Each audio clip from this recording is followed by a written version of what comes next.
I'm laughing. Julia is already on. Let's go. Let's go, Julia.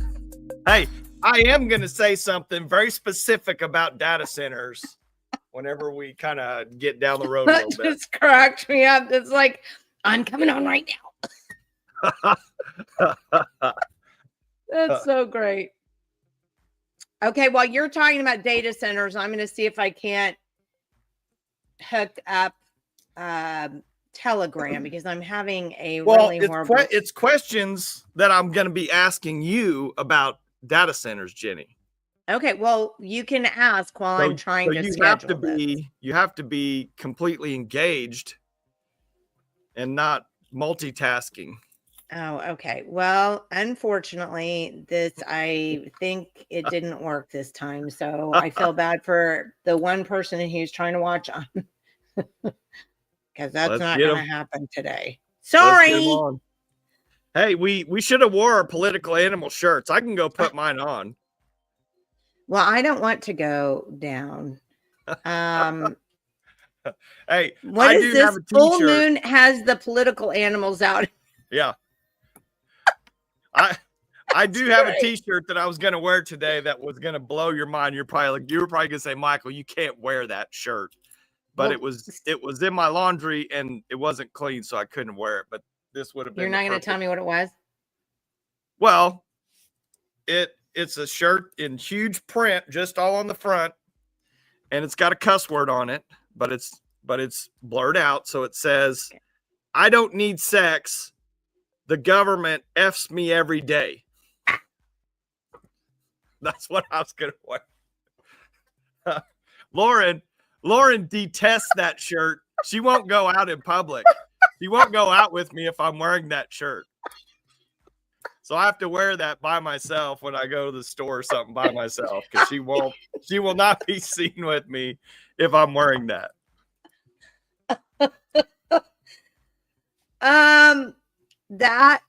Well, sadly, I wouldn't mind having one of those t-shirts. Denise said, I thought it read topless. Yeah, I thought that was... I thought it was so funny. I was like laughing at myself so hard yesterday. I put that up and I was like, oh my gosh, Jenny, that's so funny. Denise, my first glance was that exactly. I was like, topless? What are we doing? Oh my goodness. I would put up the picture of because I just thought, Catherine said, laughing, my effing blah, blah, blah. Anyway, I don't even like t-shirts and I'd buy that. Yeah. Michael needs to come out every few minutes wearing a different shirt. Yeah, that's funny. Hold on, Michael's changing. That's funny. Oh my goodness. That'd be my gimmick for the show. You know, you always got to have some kind of gimmick or something. That'd be my gimmick. Well, see, my gimmick was the Topicless. Yeah. I thought if that doesn't make people tune in, I'm not sure what's going to make people tune in. So we are Topicless today. Yeah, I like these days because we can hit a lot of different things. Well, and I don't mind these days either, but I will say I don't remember having a day like this recently. We No. just haven't had them. Yeah, you've lined up a lot of guests in a row. That's tough, Well, to give you a compliment. I mean, that's pretty tough to do twice a week, line up a guest twice a week for, a year. well, I mean, but here's the thing. Whether I line them up or not, I mean, they've always been really good and shown up. We've never had an Yeah. accident or somebody go, oh, I'm just not going to show up or, whatever. Except our guest today that backed out on us, Jenny. That mean Jenny White. I can't talk to her about education.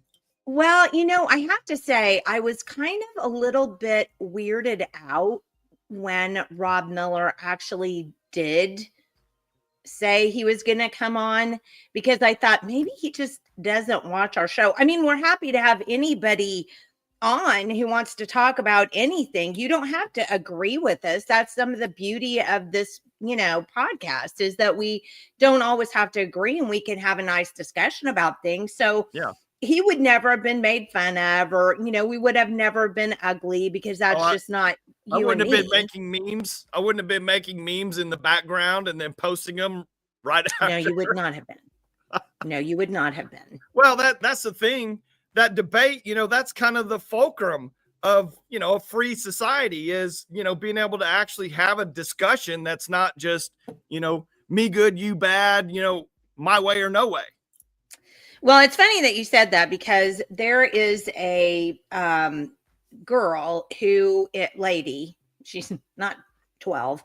There's a lady who writes a Substack called Gen Expletives. And I thought it was funny because, me and expletives. Yeah. And so I thought it was just hysterical. And I started following her Substack, and she and I are not on the same page. I mean, she's definitely left leaning, whereas I'm probably super far to the right.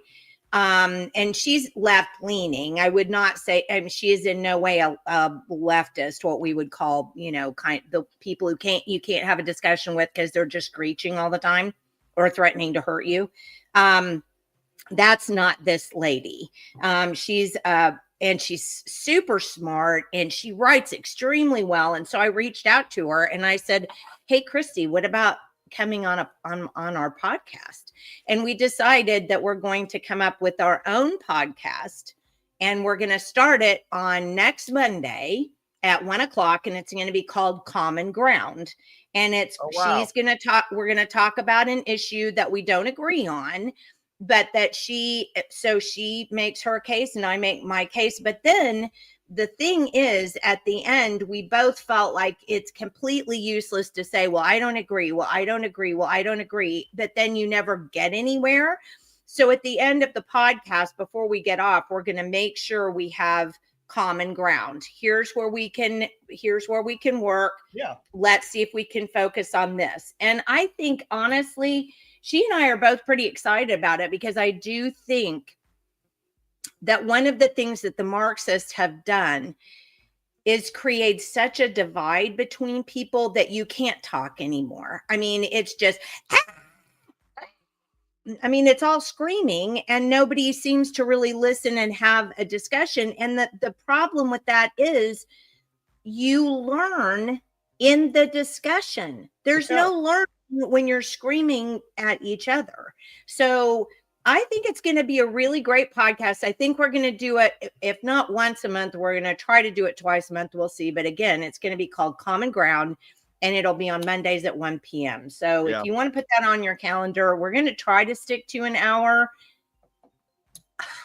What do you got? Are you guys just going to pick kind of a random subject and then talk about that, or?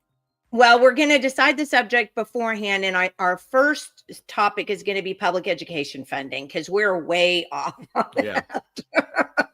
And I think if we can have that discussion where, she says, well, but this, and then I say, well, but that, I think at the end we can come up with some common ground. And I think it's going to be a really great podcast. And I do hope, and I think she hopes too, just from our conversations, that people will go, oh, look, they're not on, they're not probably even on the same team, and they're having a nice discussion. Yeah. And, so I do think modeling is important. And I think having discussions in a bubble is fine, because every once in a while people want to go, I know, I feel the same way, right? But then you don't learn anything from the bubble. So you have to get out of the bubble and connect with people where they are, and we're just not doing that right now. Yeah. Well, and that's kind of along those lines. I mean, sometimes it's easy for us to just rail as hard as we rail sometimes on this show, because we're kind of in an echo chamber. Yes. We have our belief system, and then Yeah. most all of our viewers, I'd say 99% of them, are in that same boat. And it's easy for us to just feed on each other and say bad. They're all bad, but ultimately, without having a little, and it's not even about, keep it to an hour.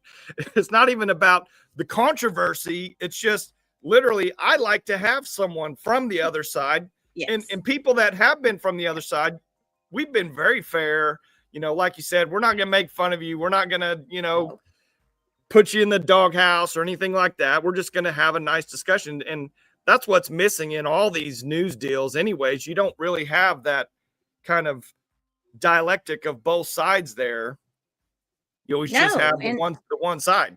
And she had you ought to look her Substack up. It's called Gen Expletive. She had and I agree actually with so many of them. That's the craziest thing, because I'm like, I totally agree with your premise here. I just don't get to it the same way.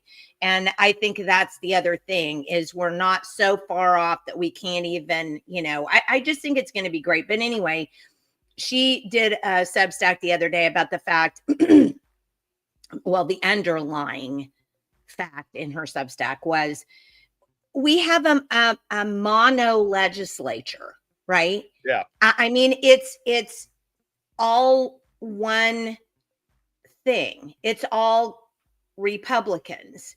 And there's never, so we have 5 Democrats. And you know what? I've said this before, and I'll say it again. I appreciate those, whatever, we have 12 Democrats, because at least, for God's sakes, they're being who they are. Well, they're being, what their name says they are. They're being what their name says they are. I mean, honestly, at this point in time, you got to give these people props, because at least they're staying true to who they are. You've got a bunch of people down there right now that have big R's on their chest that are really just covering up a big D. Or a big S. Oh, yeah, or that. Like socialist. Let's look at some of these. Let's look at some of the comments, because we've already got people who are like, if you're gonna just jack. Oh, okay. This is the first one. Michael, where do you get all your cool tees? I get those at a website called TeePublic, with like t-shirt, TEE public. And sometimes when you're looking for whatever it is, you have to check the box to say, show adult content. Because, and not that it's like non-adult, but a lot of the political stuff, they don't have like in just the realm of, kids going on there and searching for shirts. They don't show up. I don't know if that's a censor type of deal, but I only buy those shirts when they go on sale. They do these sales at like 30, 40, 50% off. So I always get the shirts under $15, $16. That's where I get them.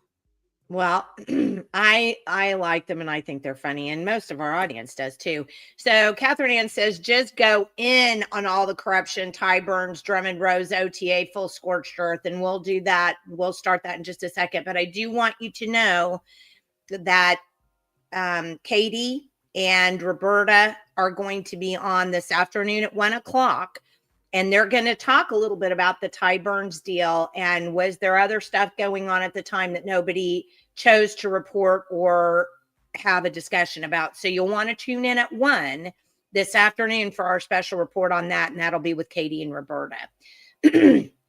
Dana says, I don't think Rob is ready for us. We don't ask softball questions. I should have bet Jenny this would have happened. Well, did he make any mention to reschedule or anything, or did he just say, no, I'm not going to do it? No, what was he the did say, I conversation? mean, he did, he emailed on Saturday. He didn't do it right beforehand. I mean, I don't want to be underhanded about this at all. He emailed me on Saturday, and there was some illness in his family that he had to deal with. And he said he would get back with me. So on another time. So I will email him, probably not today. I won't have time, but I'll email him tomorrow and see if we can't get him back on the schedule. But Julia said, and this is really important because this was one of the things that I was going to talk to him about. He was actually against Common Core. I mean, I was going to play as such, just like I played when we had Andrew Pudwa on the other day. You know, I played a little clip from his part in the interim study against Common Core. I was going to do the same thing for Rob Miller because he was against Common Core.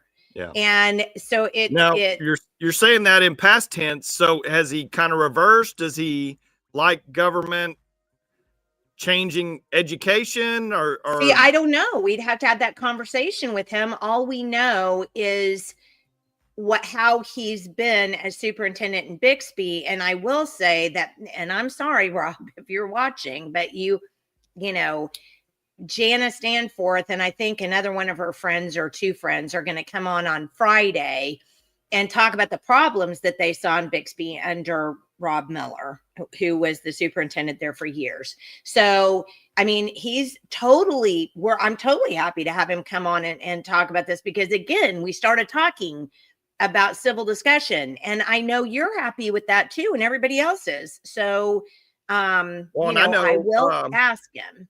When a couple years ago, when Julie Bentley ran for school board up there were some issues with Rob. I don't know, interfering with her race or doing some stuff, kind of some real on the line, kind of sketchy stuff, you know, kind of making her look bad. That wasn't really, and I think that was directly attributed to Rob also. Yeah, I think, and I'm not sure about Janice talking about that. That we will talk about several things with her about that. Gracie says, great idea. We need more civil conversations. Totally agree, Gracie. Yesterday, Oklahoma City Council voted to allow the building of a data center in Ward 7. Valerie, give me an idea of where Ward 7 is. Becky says, that's Dr. Pelham says, that's great. I was looking forward to your discussion with Rob too. Hopefully he will reschedule. I'm hoping so too. And then Julia, keep it at an hour, right? Yes, learn and move forward more informed. And I'm going to say this again because I 100% believe this. And I mean, if you guys do, I'm just curious, but I 100% believe this. I do believe that Marxists are not Democrats. I mean, Marxists are evil people who really want to see society and civil society burn to the ground. Yeah. I mean, that's their whole MO. That's all they want to do. But Democrats and even some of the leftists aren't Marxists, right? I don't think we can have a civil discussion with a Marxist because that's where all of these Antifa people come from. That's where, I would even say some of these people who go to the state school board, and one in particular who likes to hear himself speak, are Marxists, whether they believe it or not. A Marxist is a person who wants to see the destruction of common decency and ability to have discourse together, and just a civil society in general. So I think we've got to put those people away, just get rid of them. And then we need to separate those from just people who maybe are confused. Maybe people just are legitimate Democrats and they like bigger government. Okay, we can have conversations with them, and we just need to do it because that's going to thwart the Marxist plan. If we'll communicate, it thwarts their plan. Yeah. Well, you have all the entitlement side of that, Jenny, to where people are pretty much uneducated as far as liberty goes, and it's easy. It's a lot easier for them just to take that free cell phone, take food stamps, take housing, and I'm not against any of that, because there are people that need that assistance temporarily, I should say, in air quotes, temporarily. That it doesn't have to be, a 20, 30, 40, 50-year type of deal where that's your entire life is just, living off the government. But it doesn't have to be government that does that. That's where I agree with that. I want to stop that right there and say that, hold on, back in the day, that was taken care of by churches and nonprofits. And just because they're not doing it now doesn't mean they shouldn't be doing it. They quit doing it because the government took it over. So if we get the government to go away, then those can grow back up and flourish. Yeah. The Scarlet R. Katie, that's great. 90% of people think they want more government. It's like voting for which pirate you want to steal your treasure. It's 100%. Ward 7. Oh, what? Huh. No way. Where? And Julie, I was going to ask you to give us a report on what's going on with the data center in Yukon if you've got it. And yes, I believe that you're correct, Julia, that Marxists are Antichrist. I completely believe that. If I could figure out how to show the ward map, I would. Oh, dang it. Okay. People have lost the understanding. And that's true too, Gracie. When I originally published my first Common Core paper, what's it been now? 15 years ago, 16 years ago. When I originally did that and I used the word Marxism, there was a complete and total break in the fabric of civil society. You can't use the word Marxist. You don't even know what that means. That's just crazy. You can't talk like that. And I think it's the reason why, Gracie, is people, I think they kind of know that they're Marxist, but they don't want to be labeled as that. But then I think the majority of people don't really know what that means. And what Marxism isn't a form of government, it's an idea. But the idea itself lends itself toward a tyrannical government. So it's, anyway. Okay, so there's your Ward 7. Okay. Can you make that bigger at all? I probably, because I'm just like zooming in my head. What is that? There you go. Let me go. Okay, so Spencer Choctaw Jones. Oh my goodness, it does butt up to Luther. So I wonder where in 7 it's going to be. Is it going to be out here? Does it say, Valerie? Is it going to be maybe in around here? Hold on. Okay, hold on a second.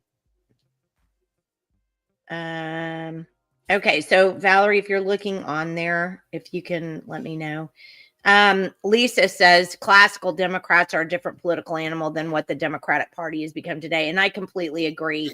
The Democrat Party of yesteryear used to just be kind of a bigger government with more government involvement in private spaces like labor unions. Well, you know what kind of really, really gets me with the classical Democrat, because I would probably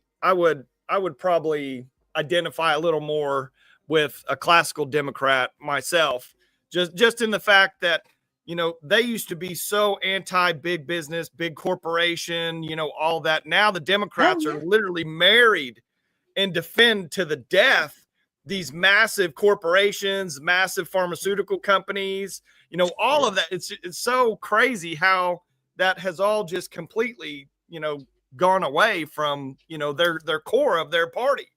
That's an excellent point. I mean, that really, truly, that's an excellent point.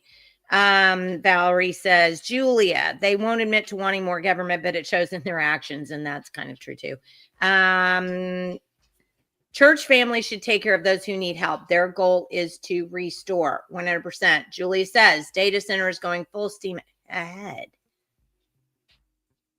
I was hoping there was a way to get, because they didn't hold the meeting in a proper way and they didn't do the planning. I was hoping there was going to be a way, a a way to stick a fork in that. There was one no vote. What happened to our good girl, Julia, in your ward? How did she vote yes for that? Oh, Valerie says they didn't specify where in Ward 7. She can check. Oh, Well, Katrina, she just, it's so funny, Julia. Every time I say something, I notice that you've already said that comment below. We're on the same wavelength today.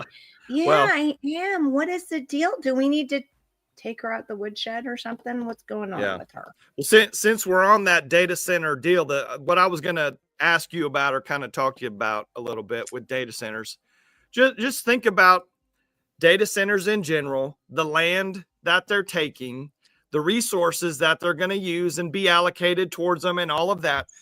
Now, is that for the benefit of humans, Jenni, or is that for the benefit of technology?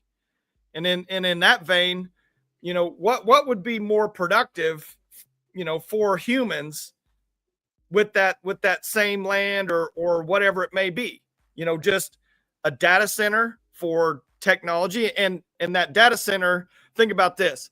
Who's probably going to have priority for electricity? Let's say we get all these data centers. Probably? You mean who will? Yeah. Well, I'm trying to be somewhat fair, but just think about, we got all these data centers. You have, yes, we're a net X, producing state of electricity, but not if you have 1,000 data centers at some point. Guess who's going to be having brownouts? Guess who's going to be having, all these deals? Data centers are not for humans, in my opinion, in any capacity. They're for technology. They're for AI. They're for the advancement of surveillance, control, all those things.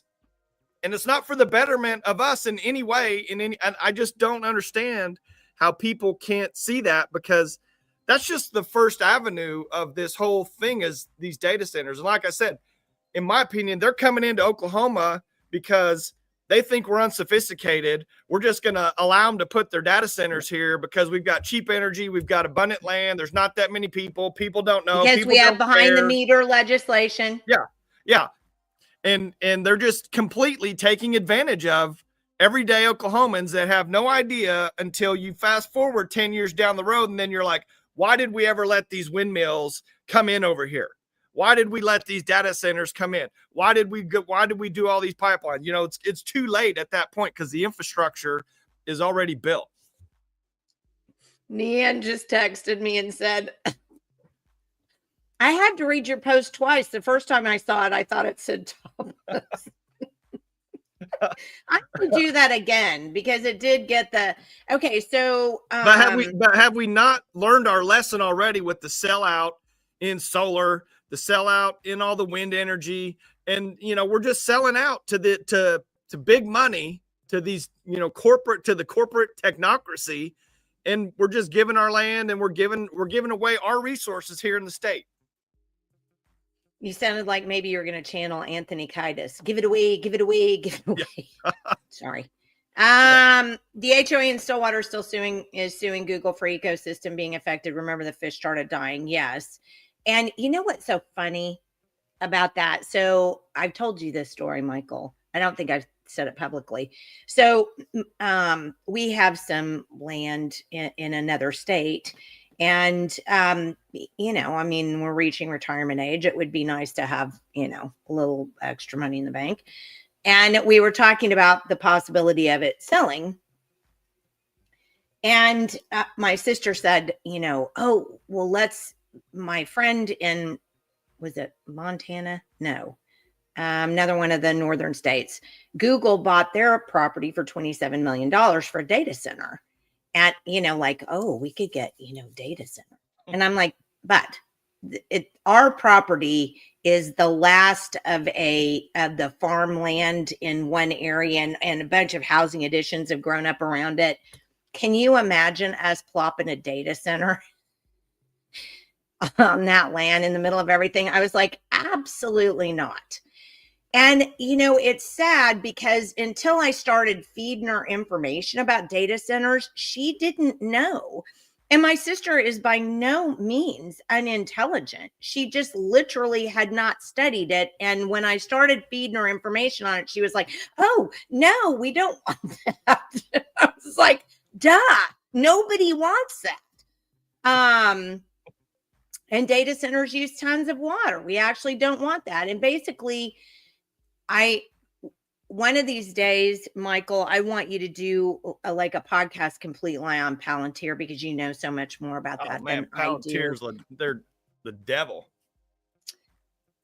Well, and I was talking to somebody else, and I think it was Noxie on X. I was talking to her the other day, and she was talking about how all of this is going to work together with these data centers to just create the surveillance society that we're not going to be able to get out of. And it's just so frustrating because you think, this was the thing about America, man. This was the thing. This was the one thing. You weren't going to be followed to the grocery store. You weren't going to be tracked your purchases. You weren't going to do all of this. And not only is that what they're wanting to do, but people seem to be okay with it.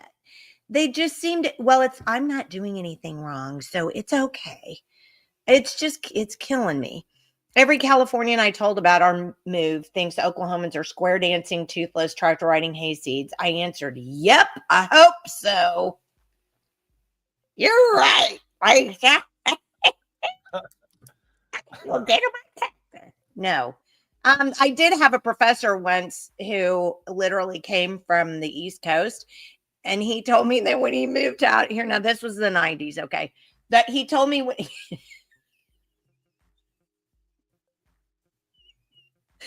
he told me when he moved out here that he was kind of sort of nervous about it because of the fact that he thought that we still did cowboys and Indians and rode around in like wagons. And I'm like, how can you do that? You're an intelligent man. So come on, buddy. Read the other day that AI has captured all of the info on the internet. Yeah, that would fill the Library of Congress 22 times over. There's 600 data centers in the US. Why do we need more? Because they can't get enough. Are you kidding me, Denise? We all know they can't get enough information on us. I'm wondering if the Oklahoma City Council didn't know. Yeah, it is their duty to know, Valerie. I'm 100% behind you on that. It is. They give you a discount at the grocery store just for inserting your phone number, save 20 cents. Well, nope. all the reward, think of all the little reward, cards that you have and, put your info in here. Yeah, even when you go to the gas station, the gas pump's asking you, hey, do you want to be a rewards member? Whatever. Nope. Okay. I'm getting all these texts. I wish you people would put them in we have a chat for a reason. Now I'm doing this. My head is on a swivel today. Jenni, it's for safety and security. Biggest scam ever on the people. The people have to stop buying what they're selling. Example, the Patriot Act. Gosh, I wish we could get Snowden on the show. Wouldn't that be great? Talk about that. I'd love to get him on. Robert, it's absurd to build those data centers right next to residential homes. Okay, but hold on a second. Hold on, Robert. You're an intelligent man who cares about more than money. So do you see how your opinion is going to be skewed already right away? I'm just saying. I guarantee they wouldn't exist in Oklahoma without the handout. Rational person is not in the equation here, Jenni. Yeah, no. So Robert is rational, intelligent, and cares about other things than money. So see, that's where you're going wrong, Robert, when you say it's absurd. It's absurd to you and me and everybody else on this podcast, but to the people who only go cha-ching, cha-ching, cha-ching, it's not. People apparently still believe that about Oklahomans, Jenni. That's why they're trying to put so many data centers and other crap in here. Yeah. If I knew where to move to, we would move away from this area. Data centers will pollute the water, kill the crops and wildlife, and spike electric bills 350%. 100%. 100%. So I am getting several comments today. There was a Substack that went out from our friend Marvin Goodman yesterday that really raked Kendall Sakieri over the coals. And it was about I didn't her. see that. Yeah, it was about her vote on the aluminum plant. And 100%, she completely screwed the pooch on that, voted for that thing, got kind of taken on that. But here's the thing. She's a first year senator. And I actually discussed that topic with her, but I called her on the phone and said, hey, or I think we texted, and said, hey, not a good plan. And we had a conversation about it. And then I think we actually had, but I didn't write a story about it. And this thing that Marvin wrote, I mean, he did have some great information in there on why we don't want to have this aluminum processing plant. And that was good stuff. But tearing into Kendall like that on that vote, I just thought was way hyper over the top. And my feeling about that is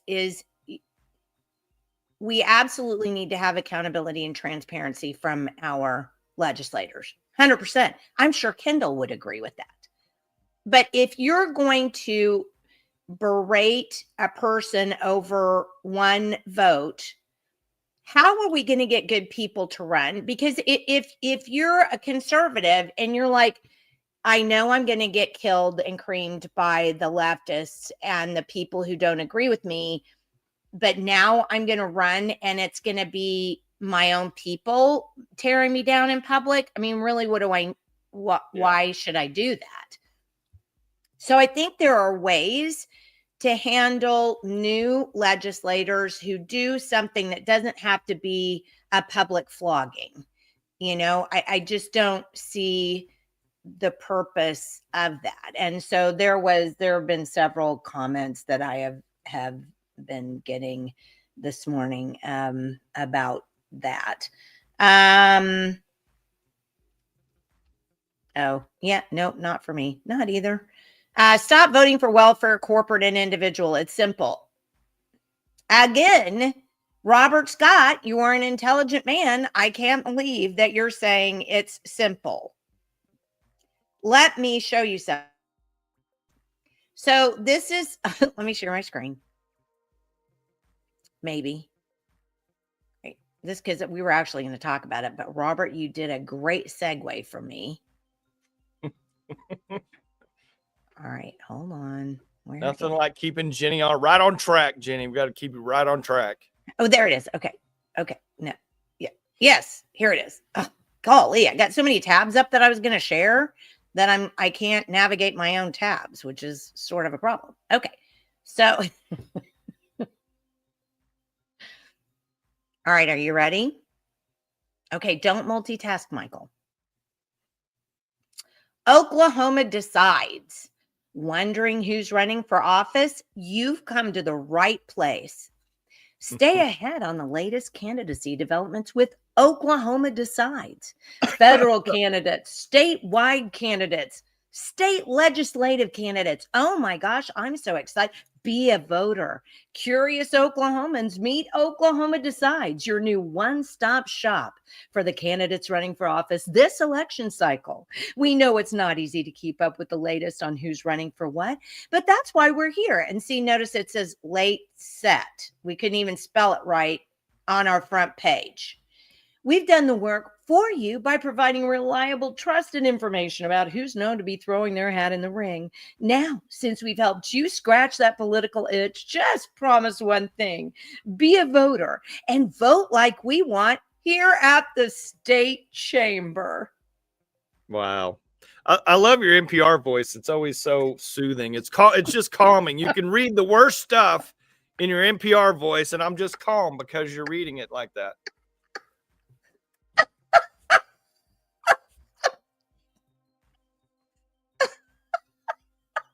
Who's I was like, are you kidding me? Who do you think these people are going to?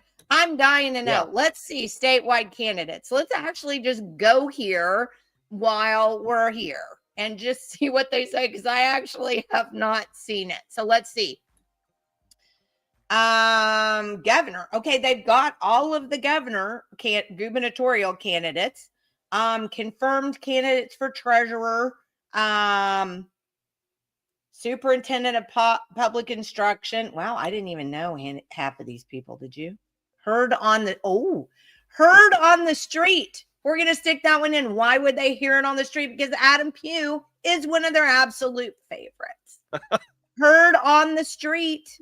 Oh my goodness. Y'all don't pay any attention to that nonsense, please. You lost me at state chamber.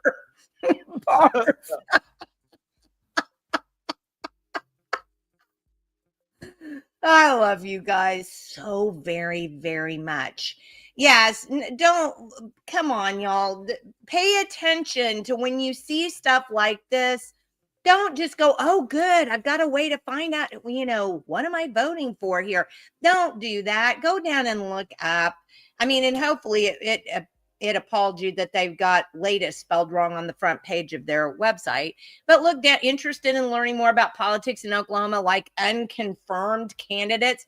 You read unconfirmed here. Unconfirmed means the ones that we're putting up to run. That's how I'm taking it.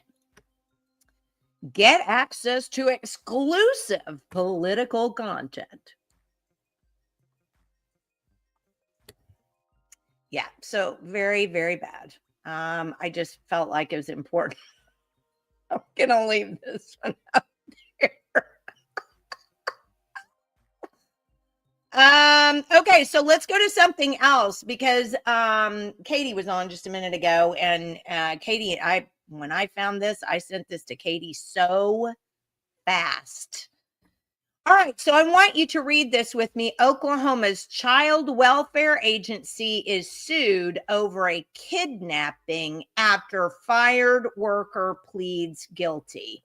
Exclusive content means paid crap. That's correct. So here's the deal. This is an Oklahoman article, which obviously means that you're only going to hear a small part of this particular story. But here's the thing about this particular thing. OKDHS is blamed in this is a civil lawsuit, and Katie's going to write more up about it. So I'm just going to tell you what the Oklahoman has said, but Katie's actually doing a deep dive into this. Xander Daniel Faison, who they don't tell you is a they, them, right? Or is he actually Katie, tell me, I've forgotten. The Arabic definition of chamber is a private room. Like,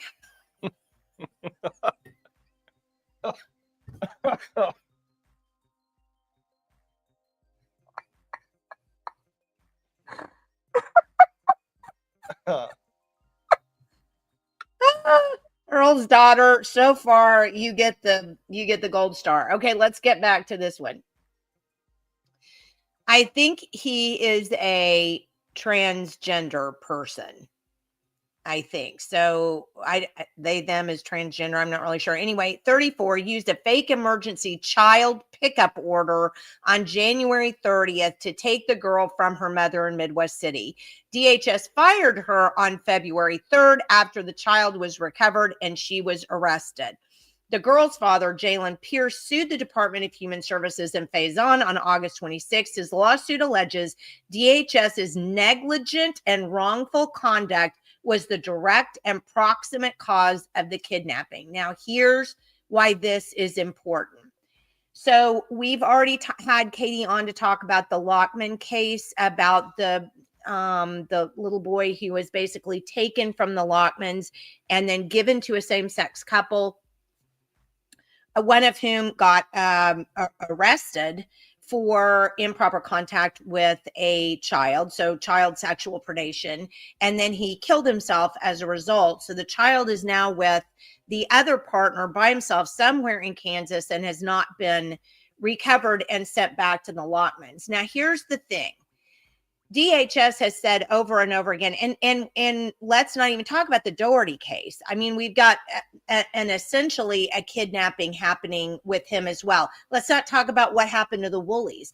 DHS is the most problematic agency in Oklahoma, hands down, and they're all ridiculously corrupt at this point in time, as far as I'm concerned. So here's the thing. They legitimately admitted during the civil case that essentially a DHS worker stole this child. Now, you're going to tell me Jeffrey Cartmel, who runs the agency, is quoted in this article as saying, this is horrible. We would never allow this to happen. That can't happen. Explain to me, Jeffrey Cartmel. I'm speaking to you directly now. Where is the Lockman boy? If that's not kidnapping, I want to know a definition of kidnapping, and I want it fixed immediately if you're not going to allow this. I cannot tell you how, sorry, I know people don't like this term, pissed off that makes me, because they get all holier than thou. We're not going to let this happen. Well, you have, and you are on your watch. So I cry BS on that. And every single person who's out there going, oh, children and families. Let's talk about McCall, our former speaker who's running now for governor, who is suing in the Payne County case to get his name off of that. I mean, how do you care for children and families when you're going to let that go on? Yeah. I just cry BS on all of this. It's just BS. So there you go. Uh-oh. I'll take that down. Hold on. There we go. There's one other thing I wanted to show you. So let me share this really quickly. So the other day, there was a Substack article from Oklahoma Grassroots that talked about a program called, and let me share this tab right here. It's called Take Back the Classroom. I'm just going to go to the front page, and this is what it says. Find out which pornographic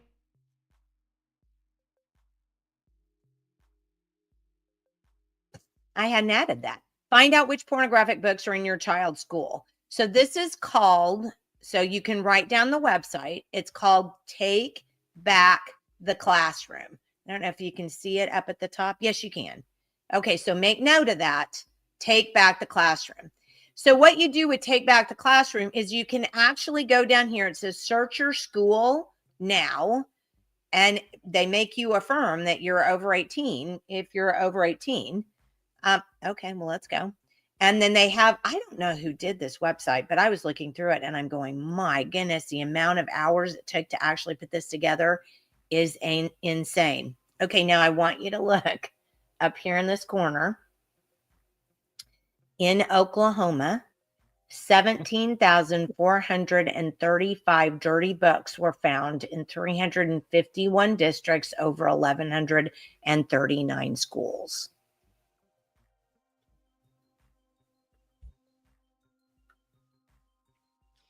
Oh, imagine Jesus, that. Well, and just think back to like when we had Andrew on, Jenny, those books, whether people want to believe it or not, books have a certain power to them. They have a certain authority. They're magical in a way because they if it's in a book, you literally just believe what it says. I mean, that's just how people are. So for them to just hijack, I mean, it's you can just see what a devious plan that, you can just see a group of people somewhere, a little cabal of demonic little people saying, hey, let's just go right into the library book system. Let's advance all of our immoral lifestyles straight into these schools and bypass everything, not out in the open. We'll just put it right into the library system. I mean, you can just see the wheels of that turning, and it's unbelievable where we are with 17,435 books. Wow. Well, and let's not forget the people who have talked about this particular issue. How many of them have been demonized? What happened to you Oh when yeah. you went door to door and you talked about this kind of thing with people and they would get agitated at you? So let's look in Edmond. Okay. Why don't we just start there? Because we were going to look in Bixby. There it is. Edmond. 28, 391. Yep. What are those two columns? I didn't see what those Okay, two so the columns were. columns are Oh, schools schools, and book book count. count. Okay, so schools is the first one. So 28. So in Edmond alone, there are 391 dirty books in Edmond. And then if you click on that, you can go look. Angie Debo Elementary, 1. Centennial, 1. What is it? I'm curious to know. Better Nate than never. Sexually explicit in an elementary school. Angie Debo. Oh, no. Angie Debo has My Shadow is Purple. I don't know what that is about. Man, that's a fantastic website. Is this not the most amazing website? They don't have all the excerpts for all the books, but I don't think it really matters. St. Charles Haskell Elementary has 0. Whoever that librarian is needs to get some kind of a gold star. Cleghorn does not. Cross Timbers does not. Frontier Elementary does not. Ida Freeman, John Ross. Your son goes to John Ross, doesn't he? No. Okay. Goes to oh heck. Northern Sunset, Hills. Washington Northern Army, Hills. Westfield, Will Rogers. None of those have them. But look at this. Summit Middle School. Yeah, the middle schools. That's what I was going to say. Look at those middle schools. 21. Red flag warning. Red flag warning means books assigned this designation contain content that is very concerning that should be on the radar of every parent with school-age children. Specifically, this warning indicates the book contains and promotes progressive propaganda meant to indoctrinate our students. This may include themes relating to gender roles, sexuality, family structures, LGBTQ plus issues, and other topics designed to lure children into the progressive mindset from a very early age. So look at all of these that have red flag warnings on them.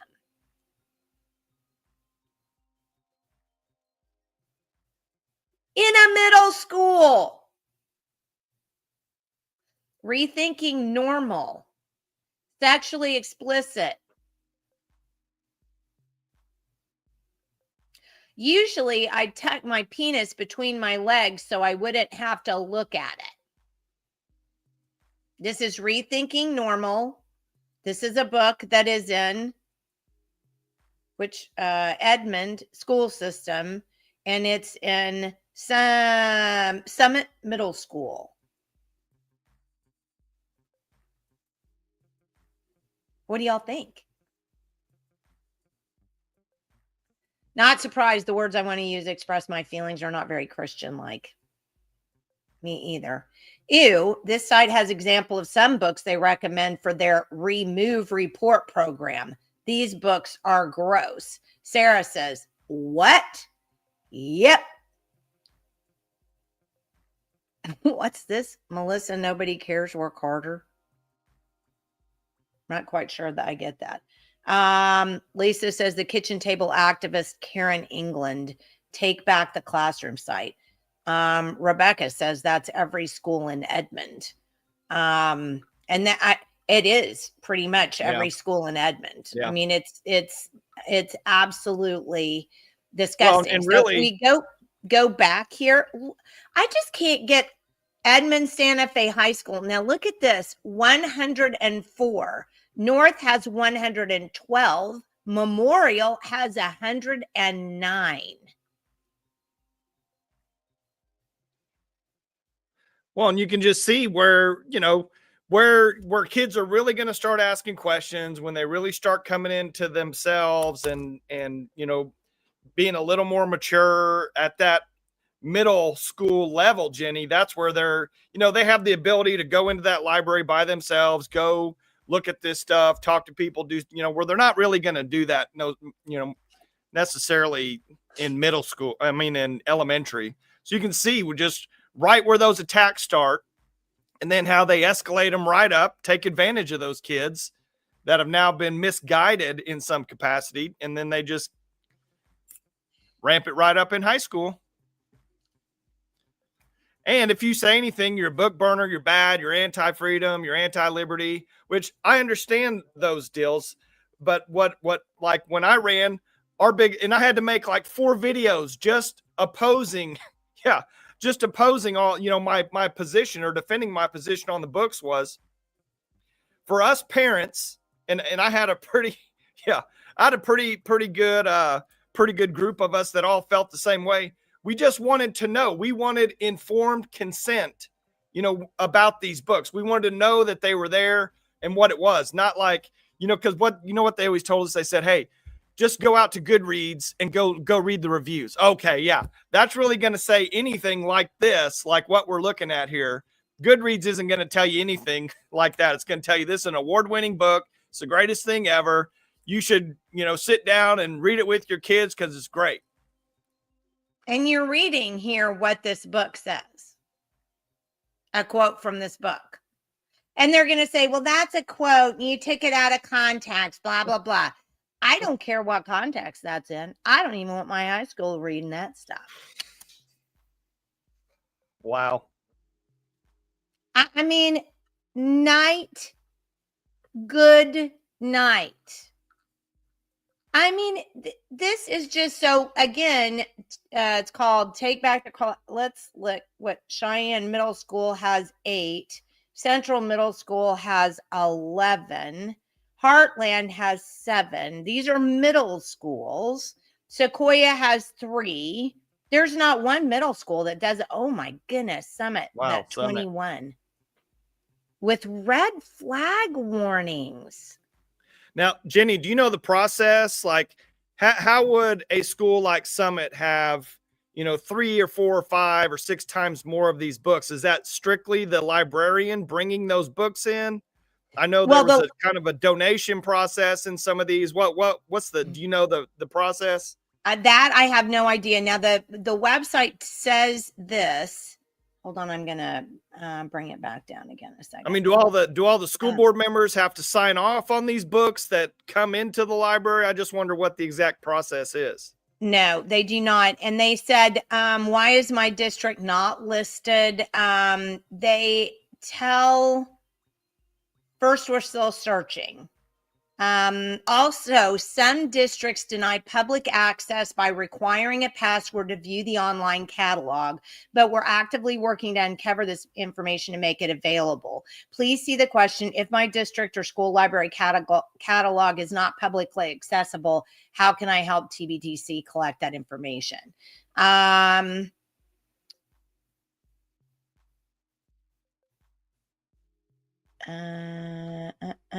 Well, and then they answer some, don't kids already have access to this material on their phones and TV? Guess what? I don't pay for their phones or TV. Do you see the difference there? So I don't care. Well, I mean, if they see it on their phone or their television, that's a parent problem. This is a taxpayer problem. Yeah. I pay for this. No, Jenny, no. Yeah. When I ran, I actually had teachers that would message me and say, these books are literally no different than what the kids already have access to on their phone right here in my classroom. I literally had teachers tell me that. And did you say, well, I'm not paying for your stupid phone here? Somebody said, look up Tulsa. So I'm going to go to. Well, I a lot of times I said, well, that's good. They have that. Not that that's good. They have that access. But why don't we raise the bar and expose them to something a little different than all of that? Why don't we give them, a little different exposure? And they didn't like Memorial that. High School, 183. Booker T. Washington High School, 174. As a matter of fact, there's not a 0 on this whole list in Tulsa. Wow. Oh, there is. Tulsa Virtual Academy, because they don't have a library. Yeah. Wow. Tulsa. Webster Middle and High School, 102. Oh my goodness. Well, and then I looked up Bixby the other day because, one of the problems that I think Janice is going to talk to us about the other day is her fight with the book issue. And so here's Bixby. Look at Bixby. Yeah. So Bixby High School, 30, Bixby Middle School, 18, Bixby 9th Grade Media Center, 16. Now the rest of them don't have anything, but my bet is they've locked them out. I don't think there's nothing in there. I think they just locked them out. Yeah. Because I know when we were researching that for rope, we got locked out of a bunch of them. Let me go back to, we have a whole bunch of comments. I'm sorry, guys. Hang on. I was tagging her. Got it. Okay. Sorry. Sexual deviancy is the pre-course. Yes. To the breakdown of family, ultimately the breaking down of society. It's a Marxist tactic. Yeah. That's what it is. It's a Marxist tactic. Crickets from OEA, POE, CCOSA, OSSBA on dirty books. Do they care about kids? They care about the money they get for those kids, Jenny. Anybody? That's what they care about. How do we replace their librarians or the English teachers, man? You got to go to your school board meetings. You got to get a seat on your school board. This is where all this stuff happens, is at your school board right there.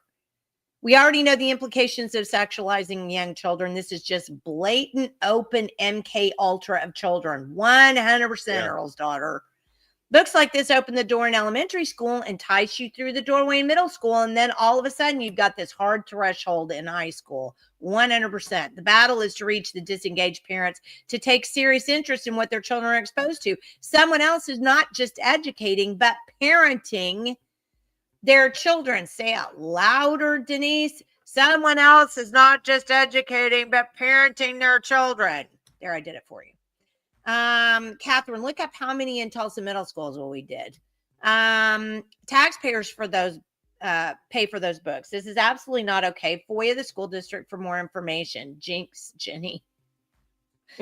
I have an idea. Make the school district tell you why these books should be kept in the library. They should have to defend it on the record. 100%, Wendy.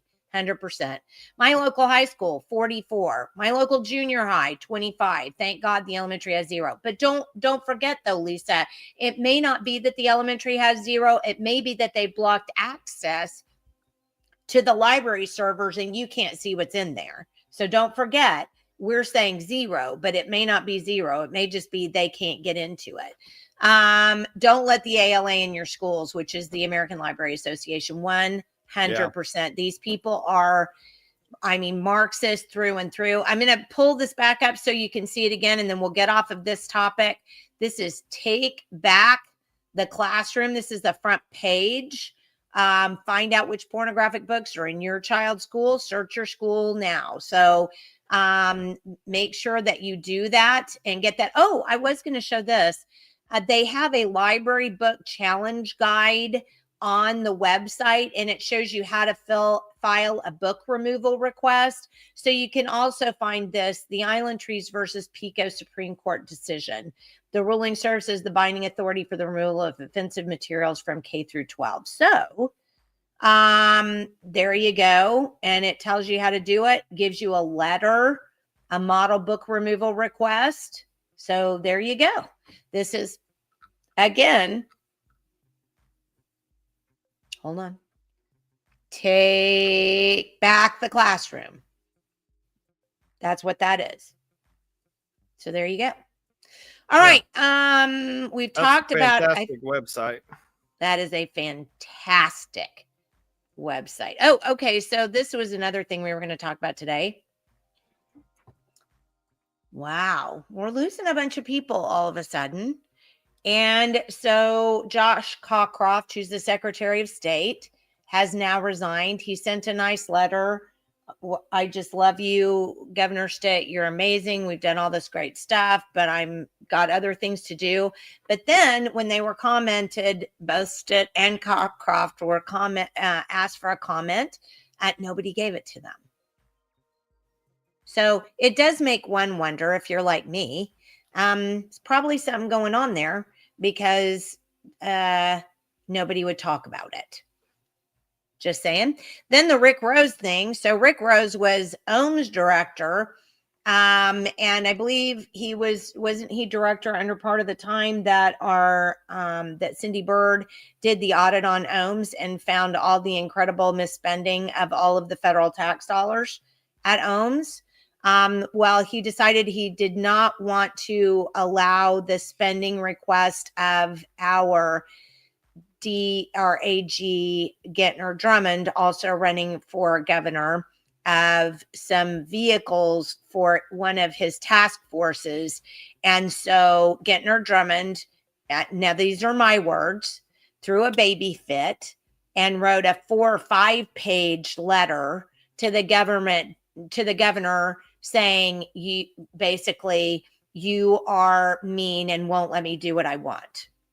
I mean, I didn't think it needed not to 5 interrupt. pages. I'll be right back, Jenny. I'll be right back. Okay. I didn't think it needed 5 pages to say, this is all political and you're mean and won't let me do what I want. But that's kind of where it went. You can look up the 5-page letter. It's actually on there. And see, Cockcroft in the governor's office did not return requests for comment, but in a post on X, Cockcroft says he's excited to announce a new chapter soon. Tell me who doesn't say that. Just wondering. So I have no idea what's going on with all of this, but I'm telling you, yick. It's concerning to me, for sure. Homeschool your kids, folks. Keep and fight to keep government out of homeschooling. Yeah, Robert, we need to have you and Andrew back on to talk about that one day. Wendy, I did ask. They said it's important for kids to have access to this important info since some parents won't allow it.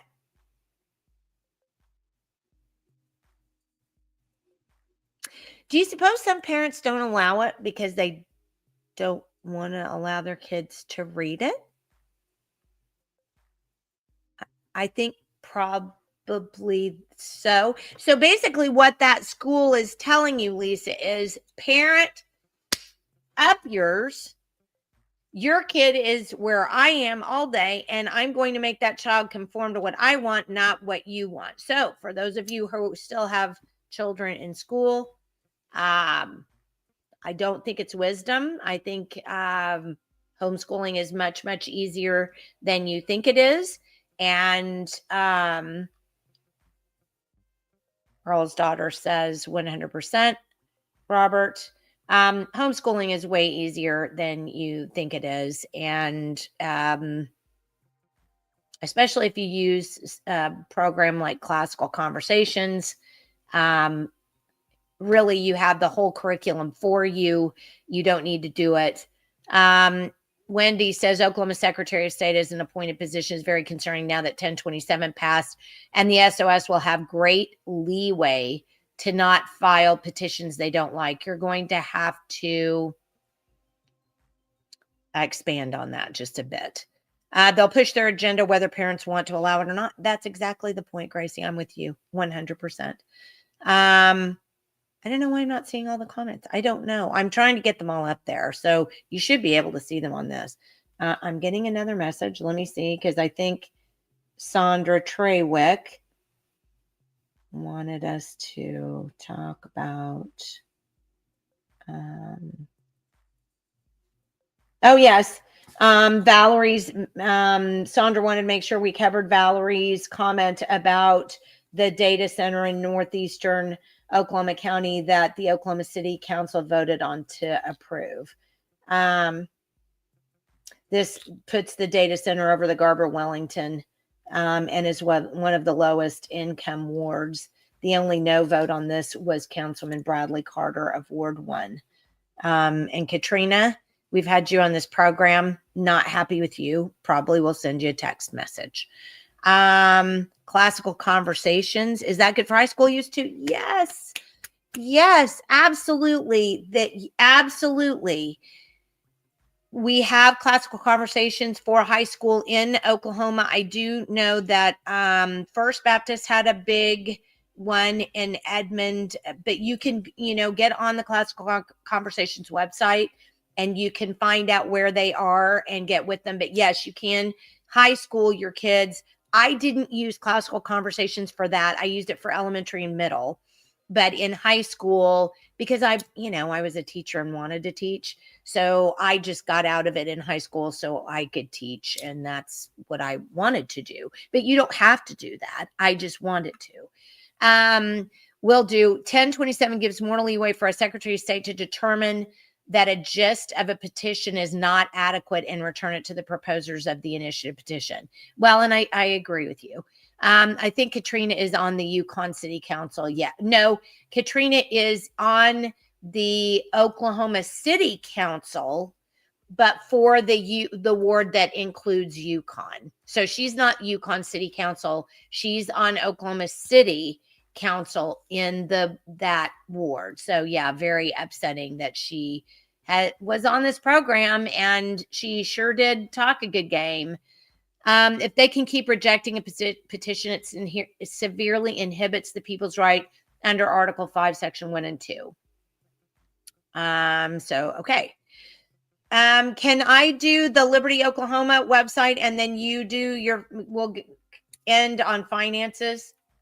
Yeah, I'm not going to take too long. I just want to show I just want to dovetail into some of the stuff we talked about with Eric so yeah, go ahead.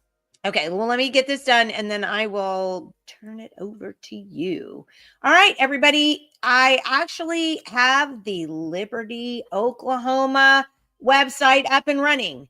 For those of you who don't know what Liberty, Oklahoma is, Liberty, Oklahoma was an idea that I got because of the fact that there are so many organizations that are liberty minded, and we're trying to fight on so many fronts the corruption in Oklahoma government right now that it's just almost impossible to keep up.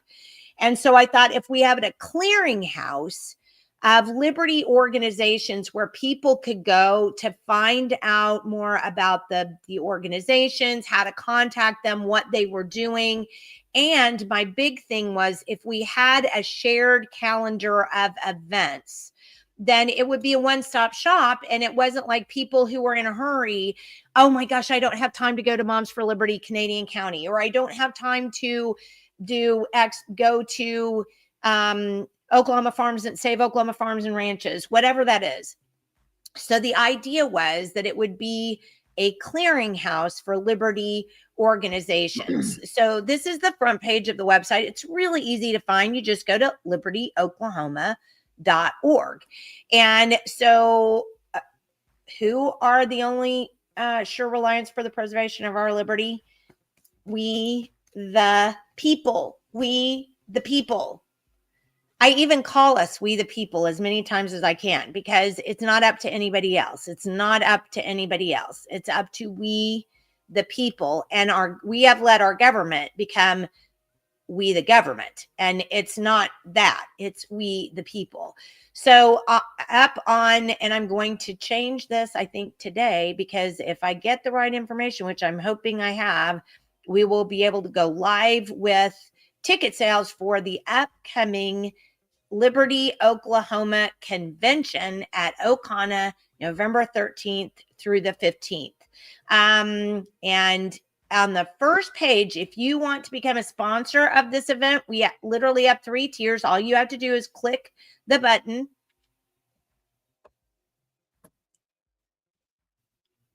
No, that's not happening. There is a there is a page center there. Interruption? Jenni, is that a data center interrupting your Liberty, Oklahoma? That's probably operator error, because I literally did this whole website by myself, and I was teaching myself how to do it as I went along. There's a contact form on here. Apparently, I'm going to have to go back and get the other button. How did I? Oh, I remember what I changed the sponsorship form, and I forgot to fix it on the front. So I will do that. If you go to the About Us tab of the website, you will find that I just said a little bit about what's going on. You know, we don't want all of Q manure, pipe, CO2 pipe. We don't want all this stuff happening. We want individual liberty. And just said a bit about what I just said. I have not gotten all of these done because I've been so busy trying to get everything ready for the conference and for people to buy tickets. So I haven't gotten all of this done. So don't go there and go, my organization's not on there. I'm happy to put your organization up there. Please send me an email, Jenni@rope2.org, and I will put your organization up there. Absolutely no problem. But I've got them up there right now. So if you, so this is Save Oklahoma's Farms and Ranches, and you can go to that. This is the private group. There's also a public group.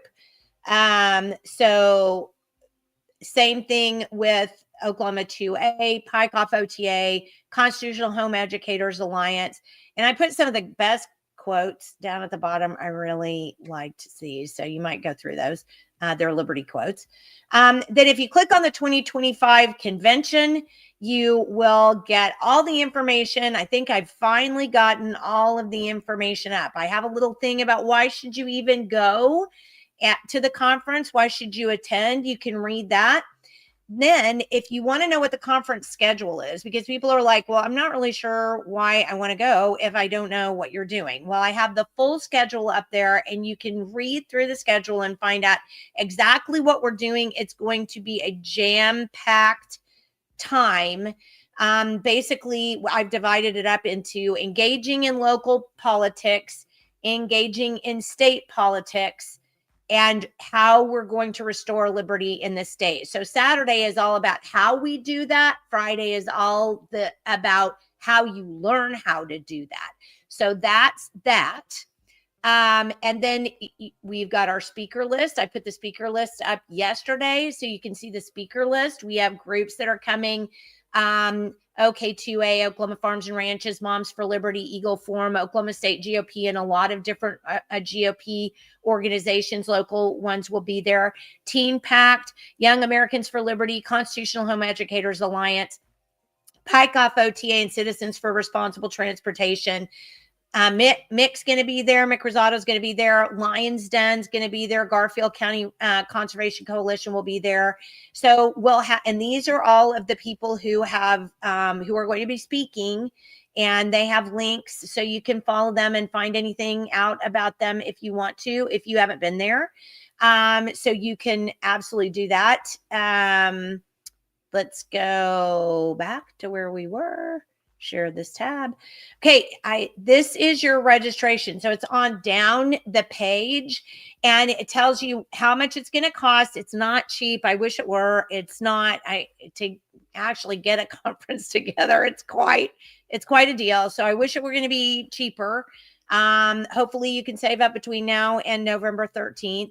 You can get conference tickets here. If you click on that, it actually will go to where you can buy your conference ticket.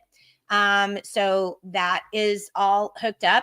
You can book your hotel through the website. You can do it. Unfortunately, it's only giving us, I'm working with O'Connor right now, it's only giving you one day at the rate that we had decided on. So we're going to have to fix that. But you can go ahead and book one night if you want to. I would suggest you just wait. Now, if you look at the pricing, you're like, oh my gosh, that's a chunk of change, which trust me, I get it.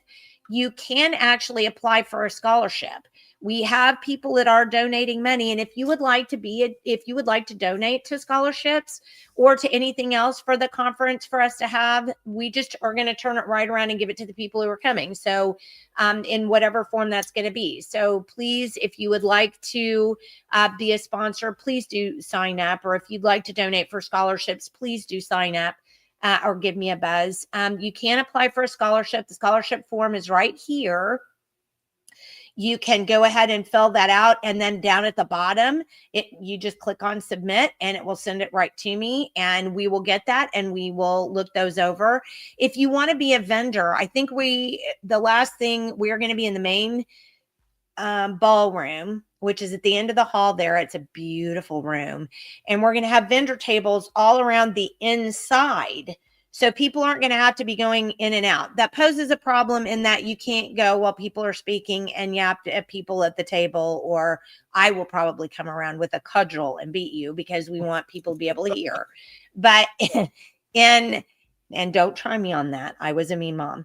But they will be on the inside. So at break times, you guys can go right over and visit the people who are going to be there.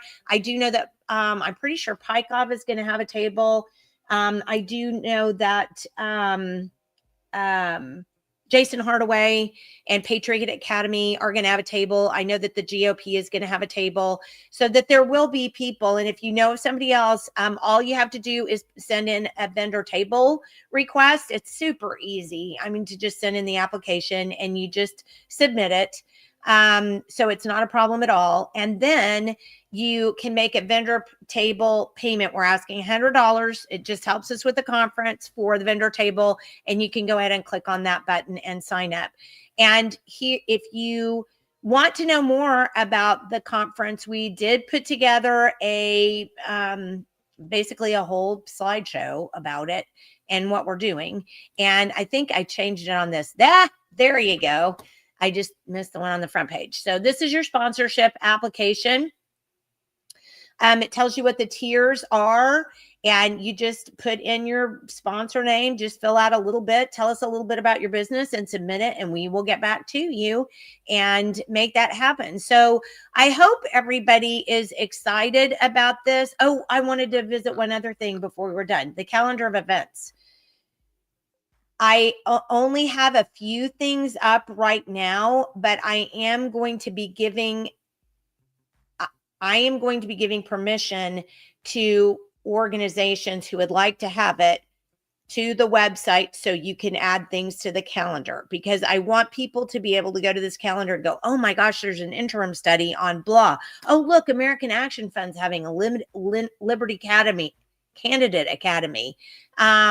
So like I said, it's been so many things. I haven't really, been able to get this done, but if you have something that you want to add, just let me know and I will do my very best to get that in there. And where are we going? Let me go back to where we came from, possibly. Oops, shoot. I canceled out. And Gracie asked also, is any of that going to be live? Is there going to be any broadcast on any We're of that? not going to do it live because it is kind of an expensive conference and it's kind of not fair to the people who are paying the ticket price to come. So we won't be doing it live. What if you did a pay-per-view? We might be able to set up a yeah, we could actually do that through StreamYard, set it up as a webinar and do a pay-per-view. So we could do that. Website address, it's libertyoklahoma.org. So it's really easy to remember, libertyoklahoma.org. And I will say this too, we will be putting I'm asking all of the presenters to provide me with information. We will be putting that up on the website and it will be free after the conference is over. So let me see.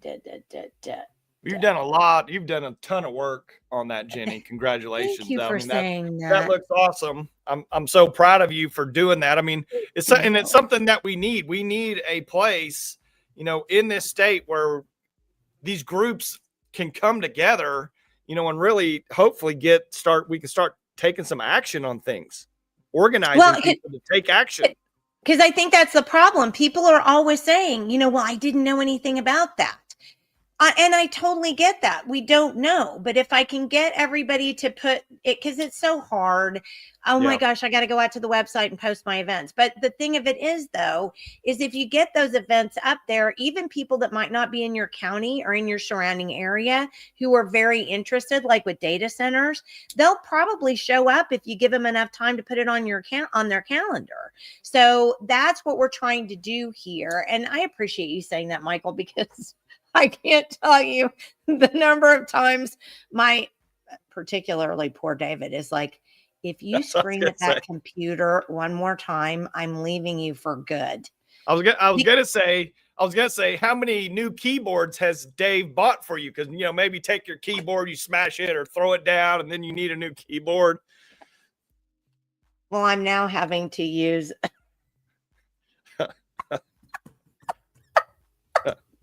because work. Yeah, it was, trust me when I say, I think people are kind of frustrated because I put out the information so long ago and they're like, well, what about this? I'm like, but it's taken me forever to try to figure out one form literally took me 3 hours because I kept going, well, why won't this submit? Why won't this submit? So I had to go through all of the other forms and look at all of the other code to make sure I hadn't missed something. It was a real thing. So I appreciate that. Thank you so much because okay. So back to Julie says Katrina's in Ward 3 OKC. It covers all the add-ons from Yukon, Southwest Oklahoma City, all the way to the Peace and more. Earl's daughter said, this infuriates me, the library books. I had my, not Liberty, Oklahoma, but the library books. I had my fight with our public school in 2018-19 when all the parents were silent and scared to speak up. I hope parents have since grown a backbone. Our future depends on it. I don't think they have. And she said, I've been homeschooling ever since. Rhonda says, thank you for bringing all of this to light. Thanks for clarifying. I wish you could be there too, but in San Francisco for a wedding. I will be praying for you. I'm afraid even the staunchest conservatives are all in the public school system. I've had many arguments and we can see school bonds continue to pass. That's the craziest thing. I'm like, people, stop passing school bonds. Urgh. Okay, will you be going live? Website address, got that. Robert, keep up the fight. This is a great website, Jenny. Thank you, Wendy. The calendar will be huge and also help organizers not clash with the other events. Exactly. So you and I need to get together because I'll probably have to give you a login in case you want to do GOP stuff. So we'll get all that stuff. Thank you. I have an autistic child. Oh, no. Bless your heart. Maybe I'll do something special for you, Gracie. You email me. Catherine Ann said, didn't Owasso just pass 170 million in a new bond? I think so. Yes, I think they did. Yeah. Why would you vote to tax yourself? Does anybody know that? Because it's for the children, Jenny.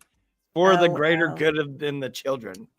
Oh, yes. I'm so dumb. I appreciate you fixing that for me. Okay, let's go to finances. Hit us.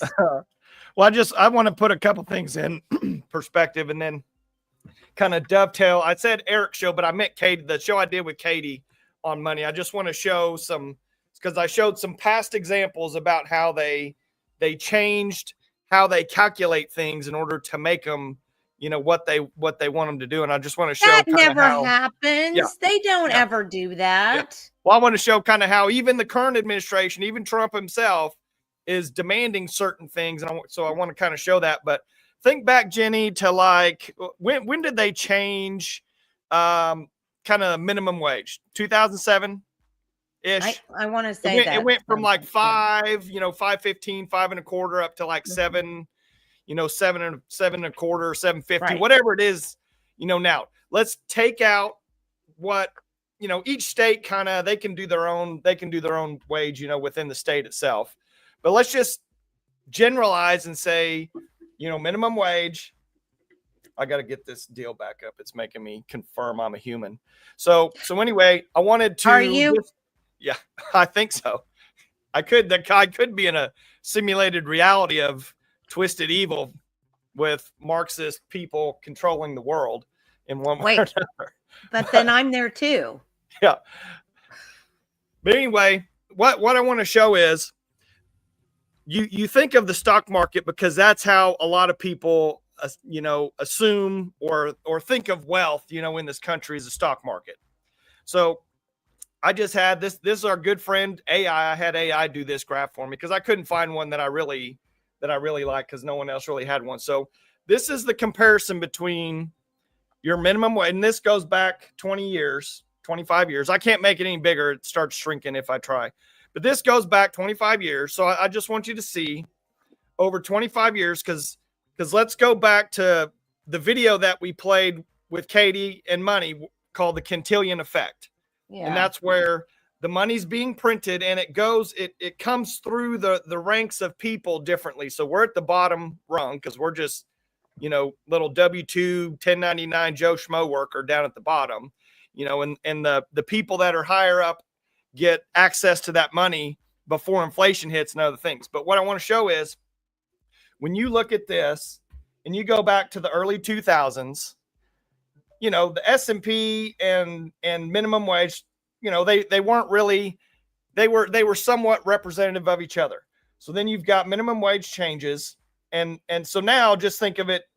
The only reason why I have it like this is because minimum wage has completely stayed the same, since 07, outside of the states, setting their own deals. But you go look at the stock market. So this is the S&P 500. It's literally gone from 1,000 to 6,500. We'll just say an easy 5x from the early 2000s. Good night. Now, in just the general terms, because the stock market should be a direct representation of the economy. I mean, those two should go hand in hand. So as the market goes up, it's because the economy is so good, because you're buying more, you're participating in free market society. So you're spending more money. So the market's going up because there's more revenue, the whole 9 yards. So those two things should be married like this. They're not married. Jenny, has your wealth increased 5x since early 2000s? You're probably paying more now than you were ever paying, 20 years ago. Well, insurance right now, housing insurance, car insurance, is ridiculous. Yeah. But the key thing that I want to show, and this is why I'm against just artificially lowering the interest rates, because the narrative is, oh, the Federal Reserve's so bad. And you know how much I hate the Federal Reserve. Yeah. There's a function in the whole thing. But like I said, if you want to have strong people, strong independent people, you need a strong currency that matters. Our dollar should matter. To have a strong currency, you have to have strong interest rate. That's why people would invest here, is because they're going to earn more money by having their money in America, in American companies, being here. So, you artificially lower that. What I want to show you is, okay, so let's look, where's the real explosion in the S&P? Okay. So we'll say 2009, right? 2009 to now, it's pretty much all straight up except for COVID, right? I want to show you something. This is interest rates in the United States. So interest rates, you go back in time, in the 90s, 80s, 70s, interest rates were a lot higher than what they were now. In fact, for sure. Some of the biggest producing years, some of the biggest GDP producing years in the United States, we had, 12, 13, 14, 15% interest rate. So the interest rate needs to support, and they had to do that for other reasons with inflation. But what I want to show you is, look when they dropped from 5% basically down to zero. What year was that? 2009. That's 2009. Okay. Let's go back to 2009. Here's 2009. What happened after 2009? Total blow up of the stock market. Not nonstop, straight up. This is all massively suppressed, massively suppressed. basically 0% interest rates through 2022. We'll even say, here's one and a quarter through 23. Okay. It's all massively suppressed. So they artificially lowered all those interest rates. Guess who got all that money? Not us. It didn't come to the people. It didn't make our lives better. It didn't do anything for us except raise our taxes, raise our property taxes, artificially increase the value of your house, artificially completely just increase inflation over that entire time. So the printing of money at 0% doesn't come to us. It goes straight to this place. It goes straight to these people. It goes straight to the biggest companies. And this is the S&P. I'm not even showing the NASDAQ or the Dow Jones, which is even, it's even more like this. I do the S&P because it's 500 companies there. So to me, it's a better representation. So to just say that, oh, the Fed is so bad, we need rates to go to zero, it's a lie. It's a total lie. That money will never come down to us. That money goes into the biggest pockets, the biggest corporations, the biggest multinational conglomerate investors in the world. That's who gets that money. It doesn't come to us. All it's going to do to us is make our purchasing power go even lower. And we could even show with these interest rates, going down to zero, how much money's been printed since then. I didn't put that in there. We could have. But what I want to show is, so we go, let's backtrack a little bit. This was back in August when the BLS, the Bureau of Labor Statistics, came out and was talking about the jobs, how bad the jobs are, really how bad the economics are in the United States. What's Trump do? Trump fires the BLS director. He didn't like whatever her report was. It was a terrible deal. So fires her. And then here's our boy Lutnick in the news. And I like to use CNBC, because that's fact checked.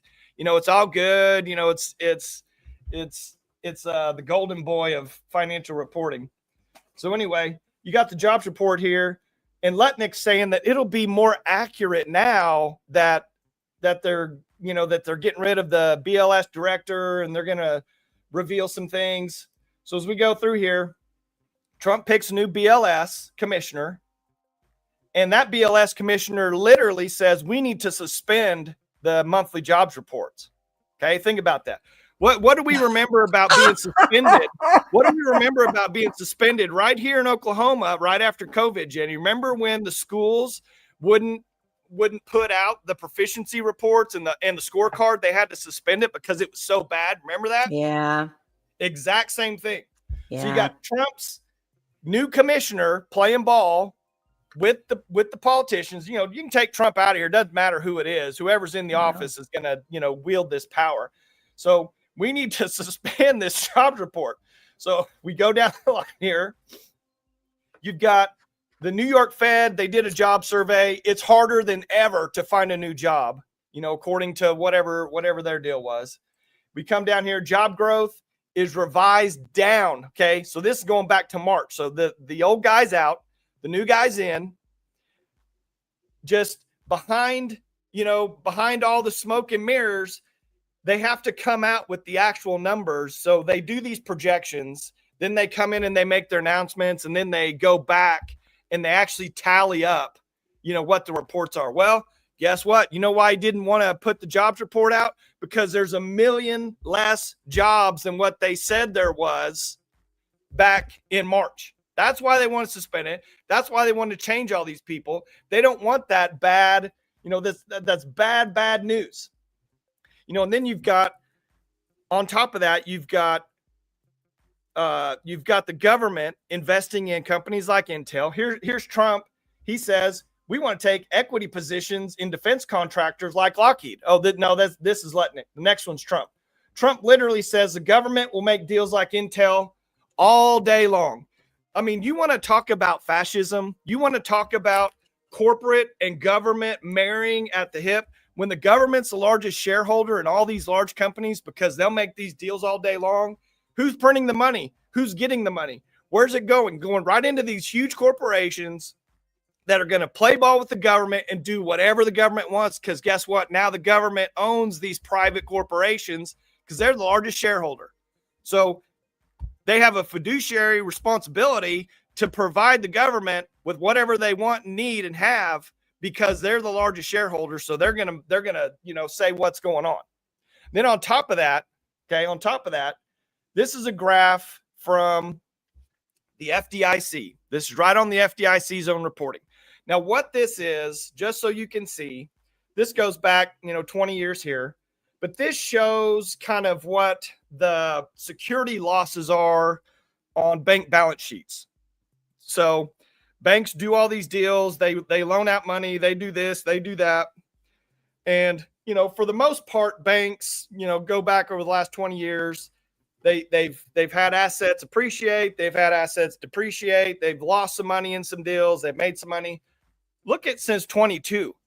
That's $413 billion that these banks are underwater, according to the FDIC, which is the FDIC is the basic insurance company that bails the banks out when they go bad.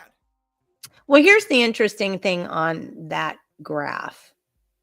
So look at how many securities and held to, that's the thing, is the held to maturity securities, because those are the retirement, people.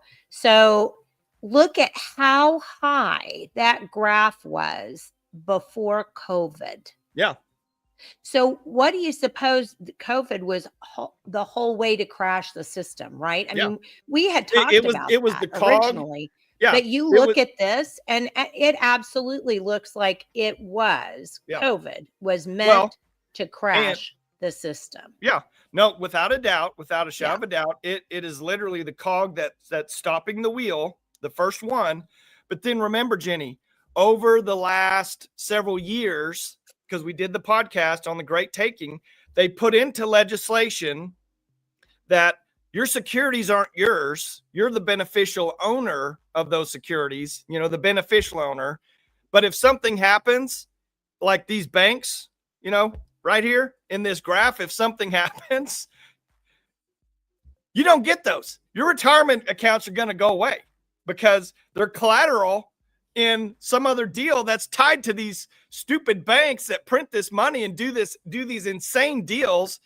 And it goes back to, so what you can kind of tie this number back here to, this $413 billion, you go into, like, when we look at the debt clock with Dr. Snyder, and you look at the unfunded liabilities, and you look at the credit, the currency and credit derivatives, that's part of those numbers. Those numbers are so insanely high. They're in the trillions, multiple trillions, high trillions.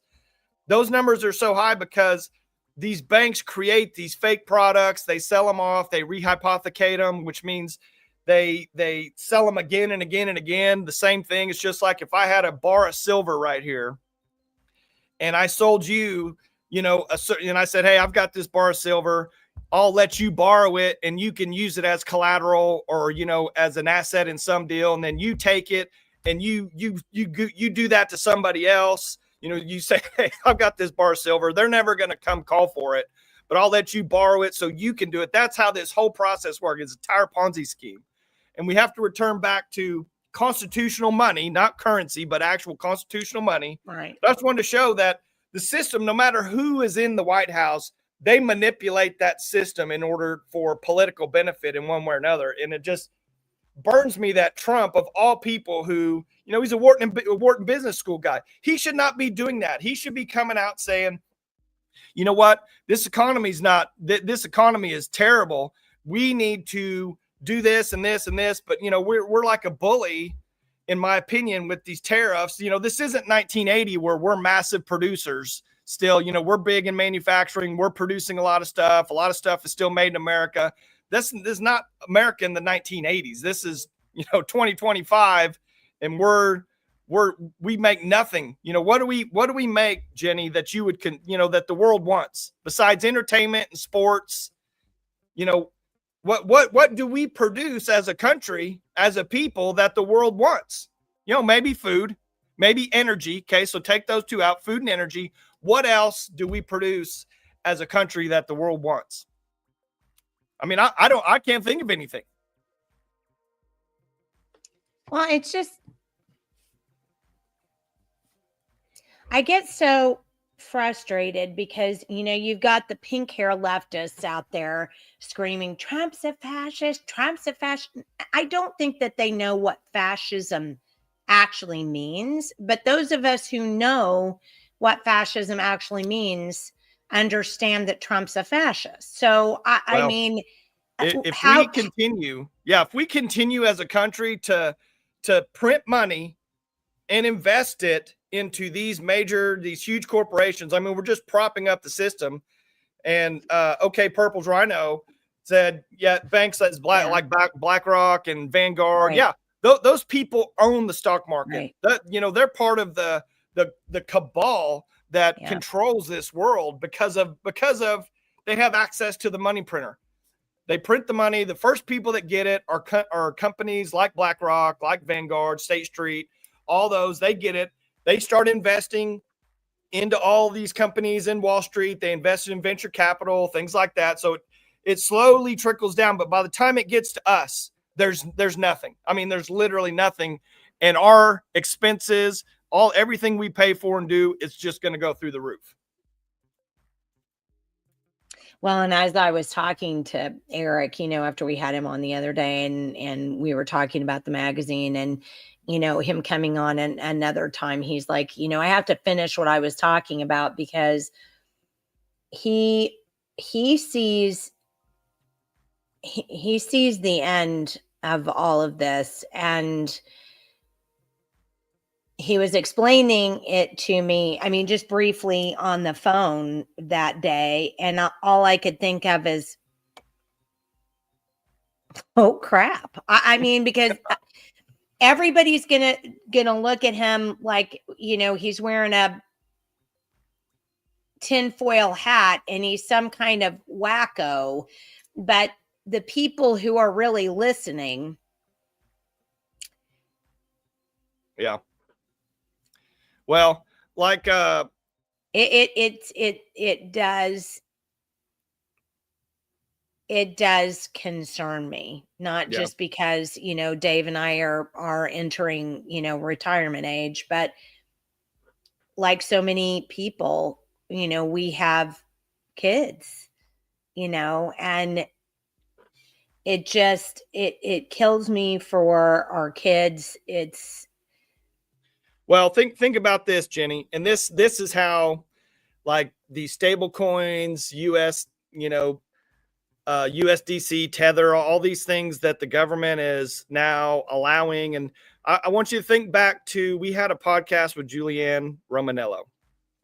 And on that podcast, we were talking about, Julianne and I kind of went into the weeds on these assets and kind of toxic things and whatever. And like, they created derivatives in order to basically take toxic assets off of one balance sheet, put them into another one. You make this look good.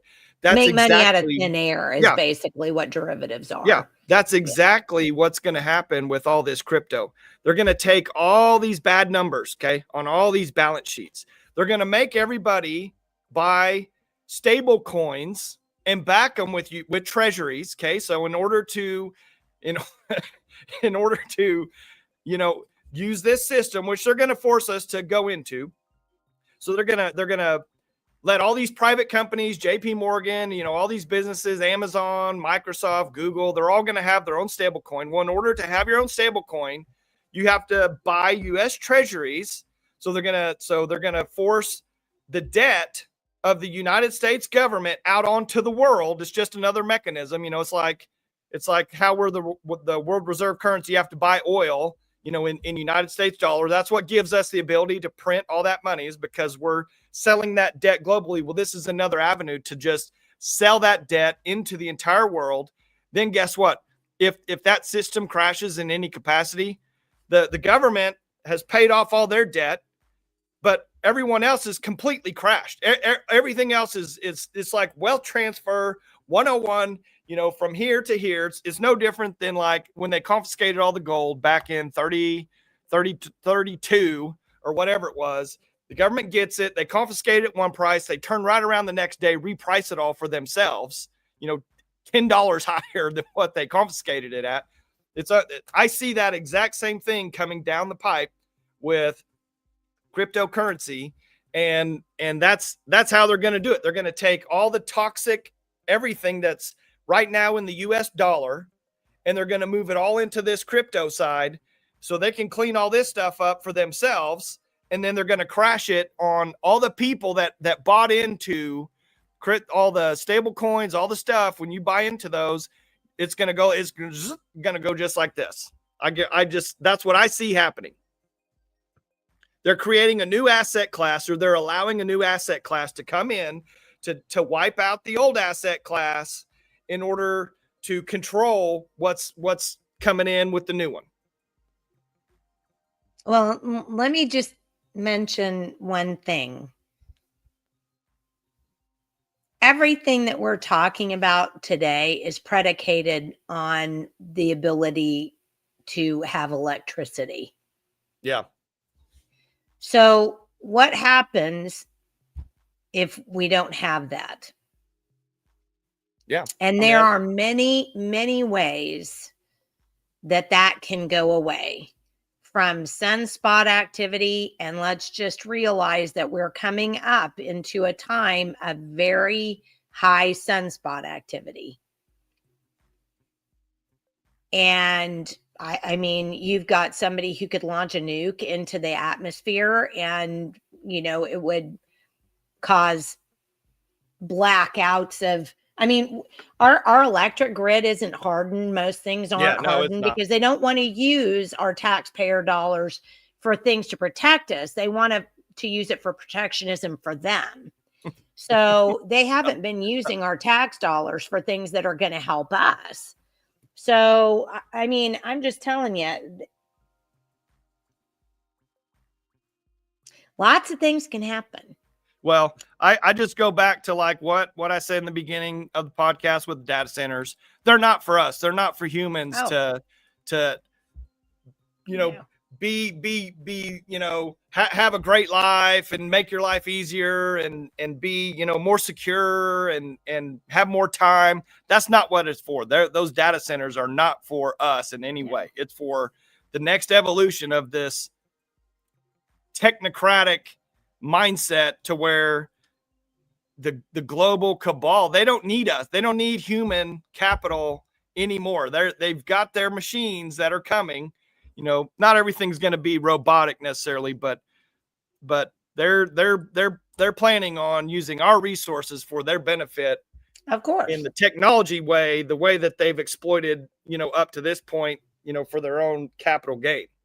Now it's going to be control. Capital control is what all those data centers they're going to provide. So Julia says it's almost possible to buy made in America products still. I mean, it is. And it's think about when we had to buy anything that are quality. Well, yeah, when we had John Boy on, who was talking specifically about all that food coming in, all they have to do is repackage it, and then they can say it's made in America.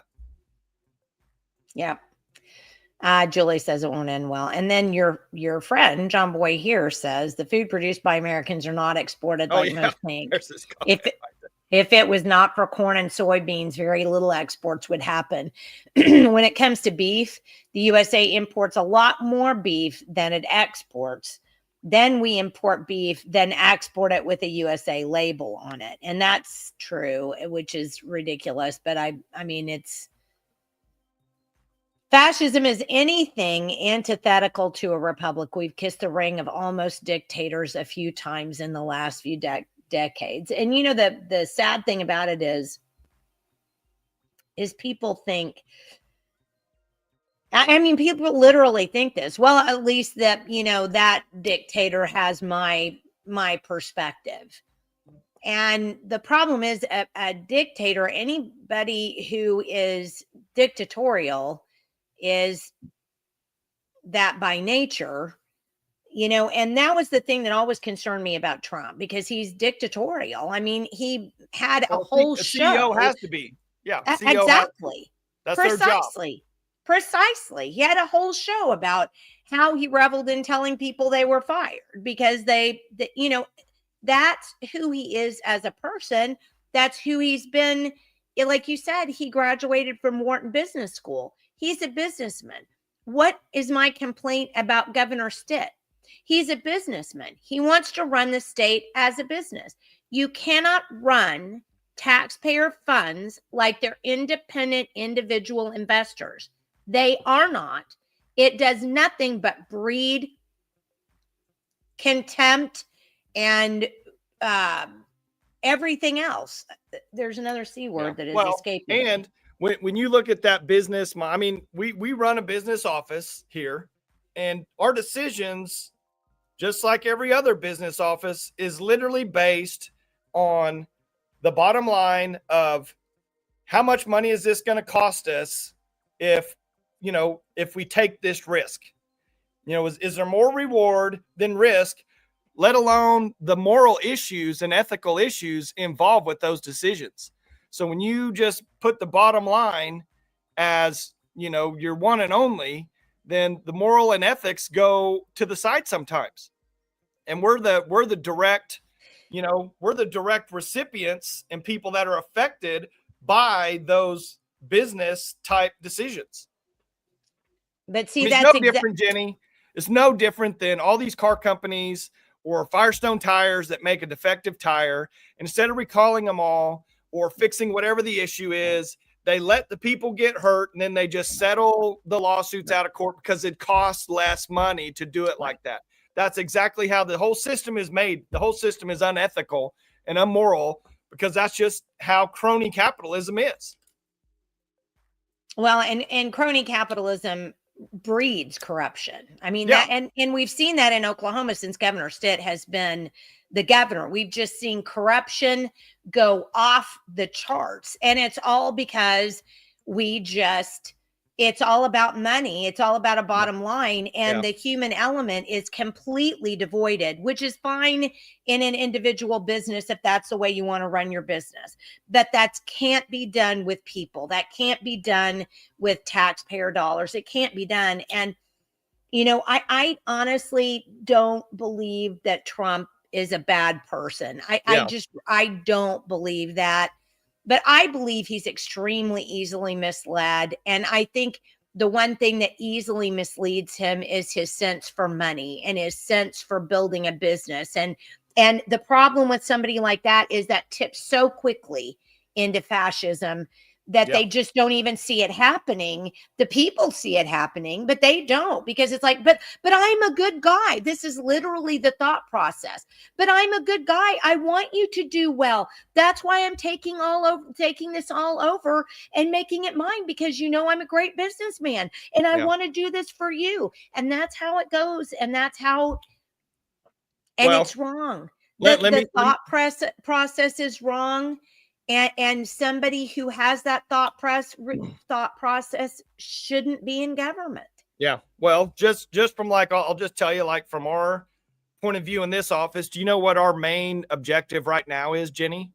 Our main objective is, and I mean, I'm on the phone, once we get off the podcast, I'll be on the phone for the rest of the day with all these different analysts, with all these different people all over the place. And it's for one reason. We're trying to identify the winners of the government contracts in these private equity companies. So things like certain lithium companies, certain, things like that have national security that we know the government is going to be investing in.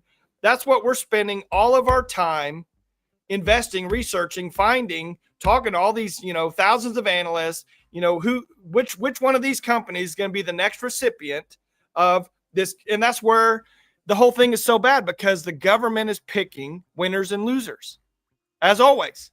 So but then you're going right along with it to make money, and so you're a part of the problem. That's not my choice. That's my job. That's the directive I'm giving from my boss.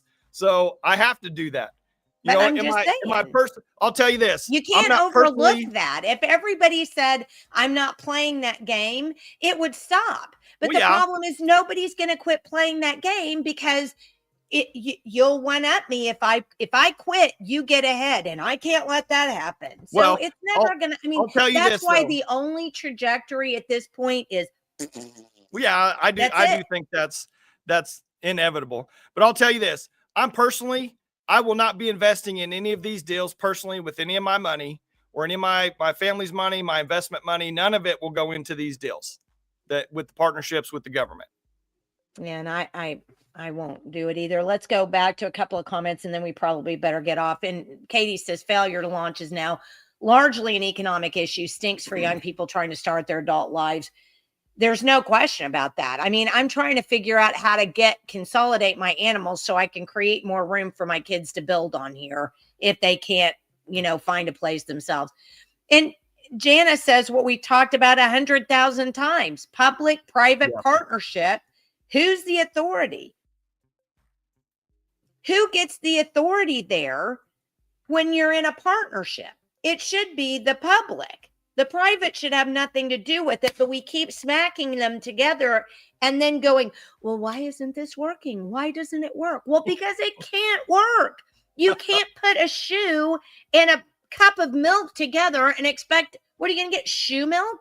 I mean, you can't put things together that can't go together and think they're going to go together. Yeah. Now think about how wise that was. Sounds like President Xi taking wealth in China, but less obvious methods.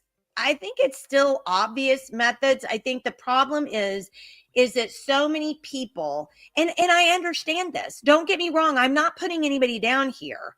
I understand it. But the problem is that it's a problem. It doesn't matter whether we understand it or not. So many people were so happy to have Trump back, especially after 4 years of Biden, where Biden, we just saw the graph, made everything 40 times worse, 100 times worse. Yeah. We were so happy to get him back in that we overlooked the fascist component of this man who, as I said before, I think is a nice man, but he has the wrong mindset for the job. You can't just overlook that. But we all did because we were like, oh my God, thank God it's not Biden or Hillary, or things aren't worse than that. I mean, we understood the loss of liberty. We saw it under Biden. We saw what happened when Trump was elected. We saw all of that stuff. And we don't have that now. And so everybody's just kind of, oh, well, we don't have it now. That's great. And nobody's really wanting to deal with the elephant in the room. They just don't want to. It spoils their happy place. How does the taxpayer feel about the government telling USA farmers to destroy the products and be sent a check for all the sake of free trade between US, Canada, and Mexico?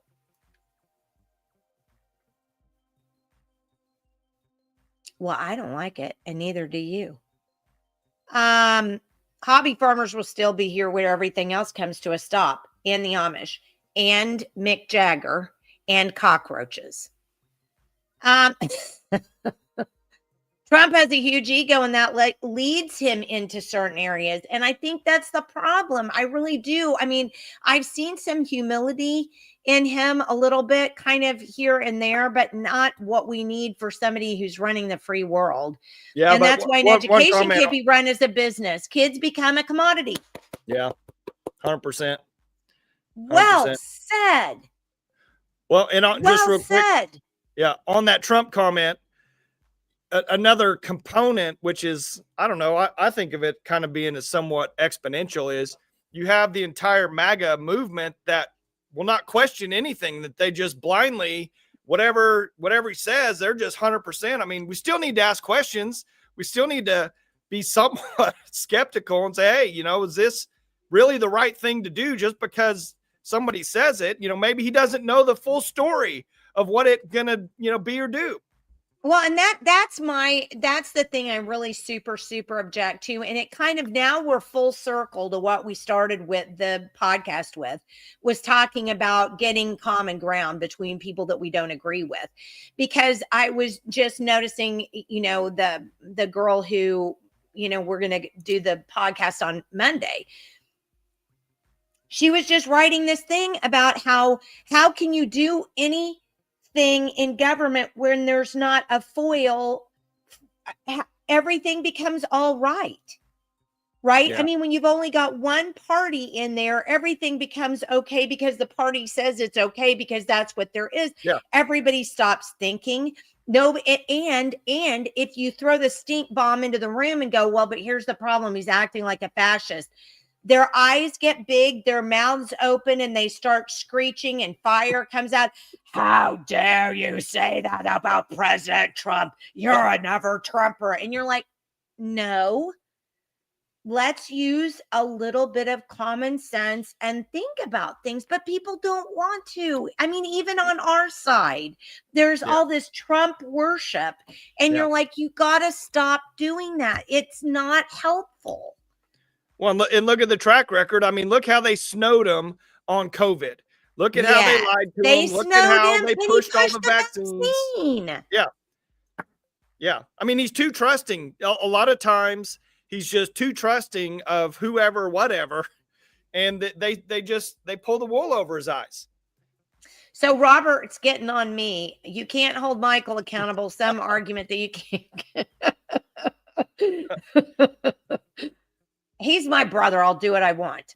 That's right. Some arguments that you can't criticize tax credits because everybody's taking them, and the government welfare and the market will adapt. Well, and I think that's what I said, because I agree with you. It's just, I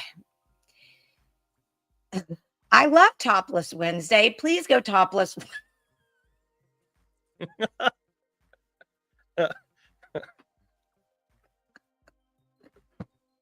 Hey, maybe we need to have a Topless Tuesday podcast.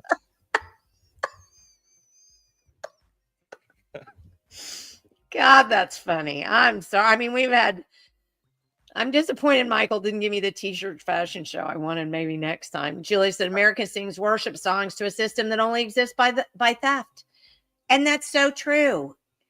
You know, we love our flag. We love our country. I get that. We should. I mean, we have to have some form of nationalism, or we're going to become Europe.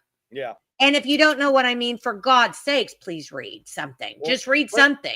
Yeah. Look, France is literally self-destructing right in front of our eyes. They're not even. Oh my gosh! Look at Ireland. Look at England. They're all doing the same thing. They've kissed the stone of mediocrity and DEI, and they're just imploding because there is no way to have a completely open society. And I know that libertarians, all of the libertarians on this morning are going, Jenni, but the problem is you cannot have a society unless it's closed to some extent. You can't. It doesn't work. We've seen that from the 50s to the 2025s. It just simply doesn't work. And turns out thieves can't get enough. Individual freedom and personal responsibility cannot exist as long as we give a group of people authority to rob the rest of us. There's so much truth to that. Exactly. The MAGA people feed that ego. And I agree with that too. We need a true old school farmer in office. No, because most of those are socialists. So that's where the Marxists got first, was that. Go through any, we ought to go through farming subsidies with John Stanley. I thought that's what it said first of the topless thing.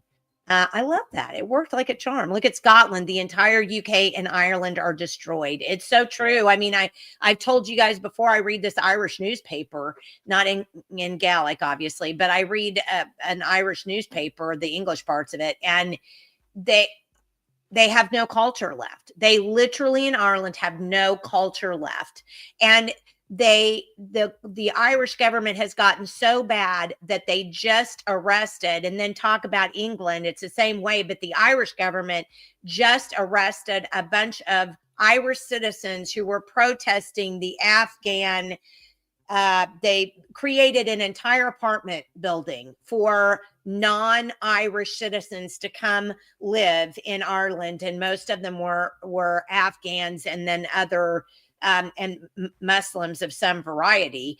And so the Muslim religion is now outpacing or has outdone the original Irish Catholic society that they had before. And now it's just kind of, you literally have people sitting on their councils who are for Sharia law. You cannot, that can't happen. Well, remember, it Jenni, simply can't happen. If you want Sharia law, move to a country where Sharia law is there. And that's what they use. If you want that, go find it. We don't need it in America. America is not that. well, but that's the beauty of being mobile, and you can go move to another country. Well, what was it like 2 or 3 or 4 years ago? They already tried to have a Sharia law, adjacent to the Oklahoma, in Oklahoma here. Yes, I can't remember the. And they do in Michigan. They do in Michigan, and so you've got to look at the places in Michigan that this has been happening, and go. Michigan is absolutely the central exposition for all of the garbage that's going on, and it's happening right here in America, just like in France, where they have no-go zones. Well, all the Muslims live here, so you can't go there. But then yet the Muslims who are there to create turmoil, and that's why they moved there. They get to go wherever they want, blow up whatever they want, or kill whoever they want, because I mean, it's bad. And people simply don't understand it because they want to be nice and get along. They would rather wear those velvet handcuffs than go, no, don't agree with you. That's completely wrong. They just would rather wear the velvet handcuffs. Not me. You won't, I'll chew my hands off before I wear the handcuffs. But the only problem is they're forcing you into the handcuffs. I mean, what's going to happen when we literally, some of the places that I went in Salt Lake City were cashless. Yeah. Well, and really, when you said that, they want to be nice, but do you really think they want to be nice, or they just want to be part of that system? I mean, maybe they just, it's like a winning team. It's like, I want to be a, New England Patriots fan because they're going to win, and I want to be part of that winning team. So I'm going to defend them, no matter what. I mean, maybe they're not really that nice. Maybe they just see, hey, inevitably, this is what, I think this is going to win out. Maybe they can't even think that straight, actually. But I don't know if it's just being nice. I don't know if that's the right connotation for them. And you may be completely right. I just can't figure it in my head other than, I just want to be nice and get along. I don't want to rock the boat because I might fall out if I rock the boat. And I can't swim, and I don't want to teach myself to swim. Well, would you label that with just kind of the modern day Christian, to where they just don't really want to cause any waves and just be forgiving? And, would you say that's an issue rather than standing their ground and really fighting and saying, hey, all this stuff is morally wrong and this and that? It's a lot. It all boils down to ease. It all boils down to ease. We're not used to, in this country, the greatest generation is all but gone. Yeah. We have no idea what it means to really be hungry or have to go collect newspapers like my dad did in order to get, money enough to be able to go to the grocery store or, for the war effort. We don't know in this country anymore what it's like to sacrifice jack squat. We don't know. Yeah. And it's like my husband has always said, when you're at the pinnacle, you still can't see really what's on the other side. You just see everything that you got coming up here, and you become entitled, and you become mushy and squishy and unable to think for yourself or do for yourself or anything else, because my God, if I can't get my McDonald's hamburger in under 60 seconds, I'm going to pitch a dang fit. Yeah. That's where we are. That is where we are. The problem is all of these mushy, squishy people who don't want to take the time it's going to take to learn how to do the hard things, to consider the hard things, to discuss even the hard things, are going to go fastest down that slope. Yeah. They'll be at the bottom way faster than anybody else. Yeah.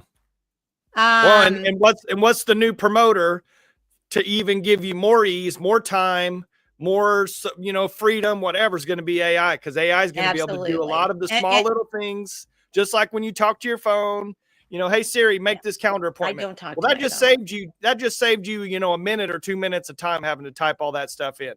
So I know you're not going to be part of that, but I'm just saying the population in general, Jenny, I can't tell you how many people, like I talk to them and they literally go to Chat GPT for everything. Yeah. And that's where they get all their information. That's how they have Chat GPT do everything. They take pictures of stuff. They say, read this to me, Chat GPT, or, whatever, even reading, Jenny. People don't want to take the time.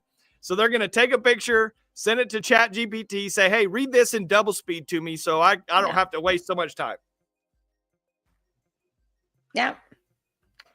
John Boy says, hey, I ain't no socialist. No, you are absolutely not. But unfortunately, so many of your predecessors were. My daughter's in Ireland for 3 days, flying a work trip to Egypt, then back to Ireland. Holy cow. Earl's daughter says, I have family in Wales and they're doing everything they can to preserve their culture. The battle is real. And it's funny because Wales is such a different place than Ireland. And if you read a lot of English history, I don't know why I've been interested in it. I've just kind of read it off and on all my life. And Wales is, you don't hear them a lot in the news because they're very protective and they're very insulatory. I think I made up a word. They're very isolationist. And they always have been. I mean, they always have been because they're a little tiny country and people have been trying to, get them for years. And I think they are the ones that are kind of figuring it out. Camelot is destroyed 100%, 100%. Many just jump on the latest bandwagon because it's the in thing. And I would agree with that. George Washington said the thing that's set the American Christian apart from all the other people in the world is that he'll die on his feet before he'll live on his knees. Where are my people? Yeah. Where, and I'll tell you, just to reiterate that point, Earl's daughter, when I ran for school board, we printed up a packet for every single church in my district with just one or two of the reports. Basically, hey, we would like your support. I don't have to come talk to your congregation, but we would like you to just know and let your congregation know that this is what's in our schools. Guess what? None of those pastors outside of Paul Blair would have me come into the office, talk about it, this and that. None of them. No, because if you rock the boat and if you tell people what they don't want to hear, they're not going to put money in the plate. And we've come down to the point now where religion is a bought and paid for institution. And Julia is 100% correct here. We've lost our culture. We no longer have the rugged individualism that I grew up with. We just don't think about when I was a kid, I would literally get on my bicycle in the morning and go, see ya, wouldn't want to be ya, and leave. I'd be gone all day. Nobody knew where I was. I'd just go here, I'd go there, I'd go wherever. I'd wander back home at some point. Nobody called the police. Nobody, and now we have so many people that are coming from different places. We don't have religion. So now we have people that legitimately as a parent, you have to be scared about. I never let my kids go to the bathroom by themselves in a movie theater because I was like, who's going to be in there? So that made me a helicopter parent I didn't want to be. But then on the other hand, I'm not going to lead them for a sexual predator either. So it's just absolutely... And Earl's daughter says the coffers dictate, which is true. And so many of the churches jumped on the same bandwagon.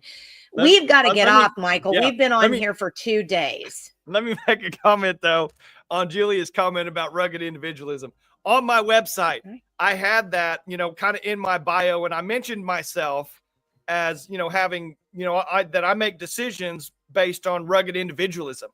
Yeah. And I can't tell you how many people commented, sent me messages. What's rugged individualism have to do with being a public school board member? That has nothing to do with, they were so upset, Jenny, that I used that exact terminology. Even my neighbor down the street, he was constantly, he'd like stop his car. He's like, what does rugged individualism have to do with my kid's education? I was like, how about somebody that's going to make a decision based on what's best for your child? How about that? Well, what was the answer? Did he have an answer for you? No, they just wanted to attack that because they didn't like that term. They didn't like that term.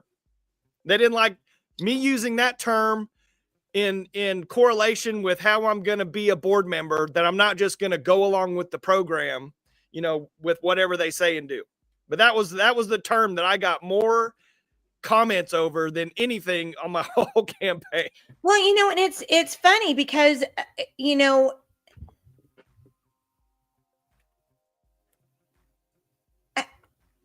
how thin does your skin really honestly have to be that would upset you? Yeah, think about it.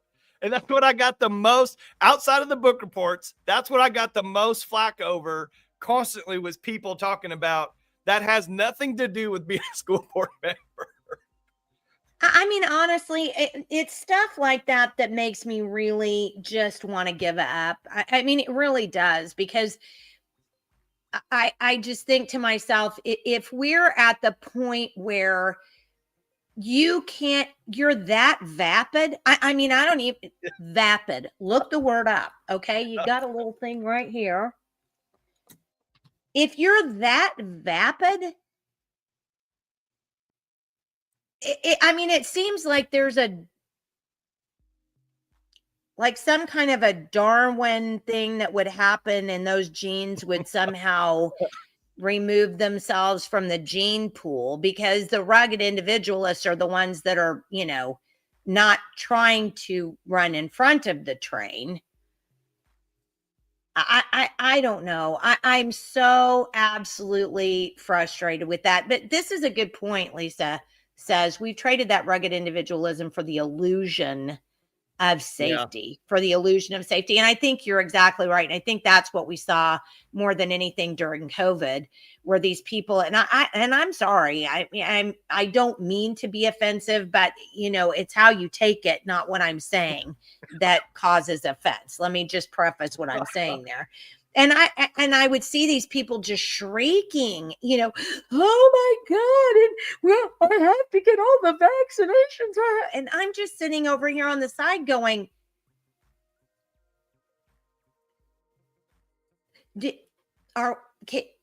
can you just do some thoughtful thinking? Just get with not, I mean, I was so confused by what I was seeing. I so don't relate to that at all, that I was just so confused about that. I mean, where do you get the idea that you're 100% safe? Where do you get the idea that you're 10% safe in a day? I had a fire come down my driveway, come right down the damn driveway. Yeah, we watched it live. I mean, I don't know. Well, that's a topic you need to have with the Gen X girl. You know, that needs to be one of the topics you guys talk about, and just see where she comes from in that, you know, on that subject. Yeah, because I mean, I would like to know how the government was going to stop that fire. I mean, I know what Governor Stitt said he thinks, which was completely obviously fascist, but I mean, the government's not going to be able to stop that. Nobody's going to be able to stop that. It is what it is. I mean, all you could do is pray. I mean, there was nothing to do. Earl's daughter says, Michael, can we clone you? And then she said, thank you. And Michael and Jenni for another very informative and solution-oriented show. I'm not so much about solutions today, but the vast majority of pastors are weak and only interested in boosting their attendance, so they avoid any inconvenient scripture. And I agree with that. Our culture is against strong men. Our culture is against strong men, and they've redefined what makes a woman strong. And it's interesting that you say that, Jules, because I wanted to watch the new Mission Impossible movie because I've loved that series. It's clean, you know, it's fun. And I'm telling you, it was girl boss city. It was Girl Boss City. The president was a woman. The commander of the submarine was a woman. The commander of the um, uh, thing they land planes on was a woman. The aircraft carrier. The aircraft carrier was a woman. I mean, there was a girl that looked like a girl, but was a guy, but you couldn't. I mean, it was like, what are we doing? What? So really, I'm supposed to go, oh my gosh, maybe I could have been an aircraft carrier. I mean, come on. I just can't do it. Where are the movies with the moms that sit there with their kids all day, you know, to the point that sometimes they can't even get 5 minutes to go to the bathroom alone, and they're still making a meal and still edging. Where are the movies about these women? I guarantee you they're stronger in many ways than the aircraft carrier I'm captain. Ugh, sorry. One of my favorite things I've been told is that I sure have a mind of my own. You better keep that too, Gracie. Great. Better keep that. So they preferred the smug, safe coziness of groupthink over rugged individualism, Michael. Yep. Pretty much. Oh, I love this one. Vapid people vex me. That's a t-shirt. Oh, yeah. That's a t-shirt. Vapid people vex me. When shows do that, it feels incredibly unbalanced, not empowering. And you know what? That's funny that you say that too, Lisa, because that's the way I felt about it. But you know what's weird is David didn't see it. I was like, bud, now I'm just getting irritated. Are you not seeing this? And he goes, oh, I guess I didn't. But now that you mention it, I'm like, so you're one of the Borg or the pod people. You're like, oh yes, there are so many women in high-powered positions and we need them to be there. Well, you know what's funny is my youngest the other day, Mason, who he's 11, we were watching some show and some lady was just beating the hell out of a guy. And he was really on a show? Yeah, on some movie or something. You know, it's like one of your girls from, you know, Mission Impossible beating up some bad guys and, you know, running off, whatever. I can't remember what show it was. But anyway, Mason looks at Lauren and he goes, do you think you could fight somebody like that? You know, could you beat Dad up? You know, and he was kind of trying to be funny. But, you know, Lauren, she goes, look, and it's funny that he even kind of came to, you know, ask that question in the first place. But Lauren goes, Mason, if I hit your dad, even if he just let me hit him, he'd just laugh. But if he punched me, she goes, he'd break my face. He goes, girls can't really do what they're portraying these girls to do in these shows. It's just so funny that he actually was asking a question about that. But you know, he doesn't know. You know, he doesn't know. He'd just be watching these shows. He would think girls could be as tough as him. You know, what if he's not really that moral and he grows up, you know, beating women because he thinks they're so tough, or you know what? I mean, that's a deal that can happen. I never thought about that until you said that, but I think you're really onto something there. I never even thought about that. I wonder if that is part of the Marxist, you know, end is just to beat women into submission. I mean, and you end up doing that because you make them look like they're so dadgum tough that, well, they can stand up to a beating any man would give them. Yeah. Yeah, that's horrifying. And I never even thought about that. And I hate to close the podcast on that, but if we don't get off of here, somebody may shut us off. A podcast that makes one.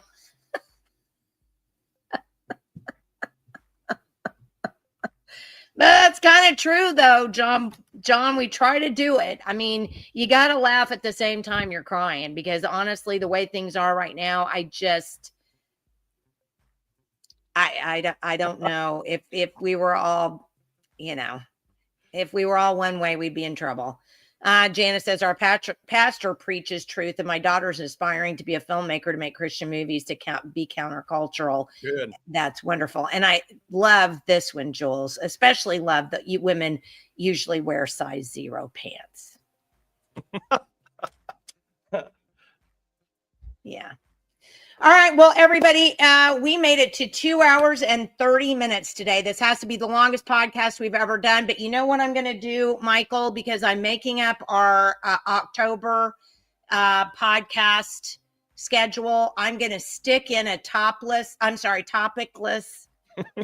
Wednesday. I'll stick another one in and we'll do another one because this was so well received. And good Lord, we had a ton of people on here today. Well, I guess maybe have everybody that's listening email Jenny just with maybe a topic that you want us to talk about. We could do that for sure. Although I will forget about it. Now I honestly, I think it's probably better that we just hit what's in the news, and then kind of go from there, because I think what we end up doing, even when we hit what's in the news, is coming back to the same themes that we do all the time: liberty versus security, in every possible way, money, gender, religion. I mean, we hit them all. Oh, that's true. I do need to call Julianne and see if we can get Julianne on. I haven't had, just things kind of went crazy, and I'll give Julianne a call and see if we can get her on in October. Thanks for bringing that up. All right, everybody, we love you very much. We appreciate you being with us on our Topicless Wednesday, and I will put another one on the calendar to make sure we have it for October, so you can be looking for that one. We wouldn't have had a podcast had we not had all the comments, right, Michael? That's right. Probably would have been done an hour ago. Oh, that's true. Maybe we shouldn't do comments.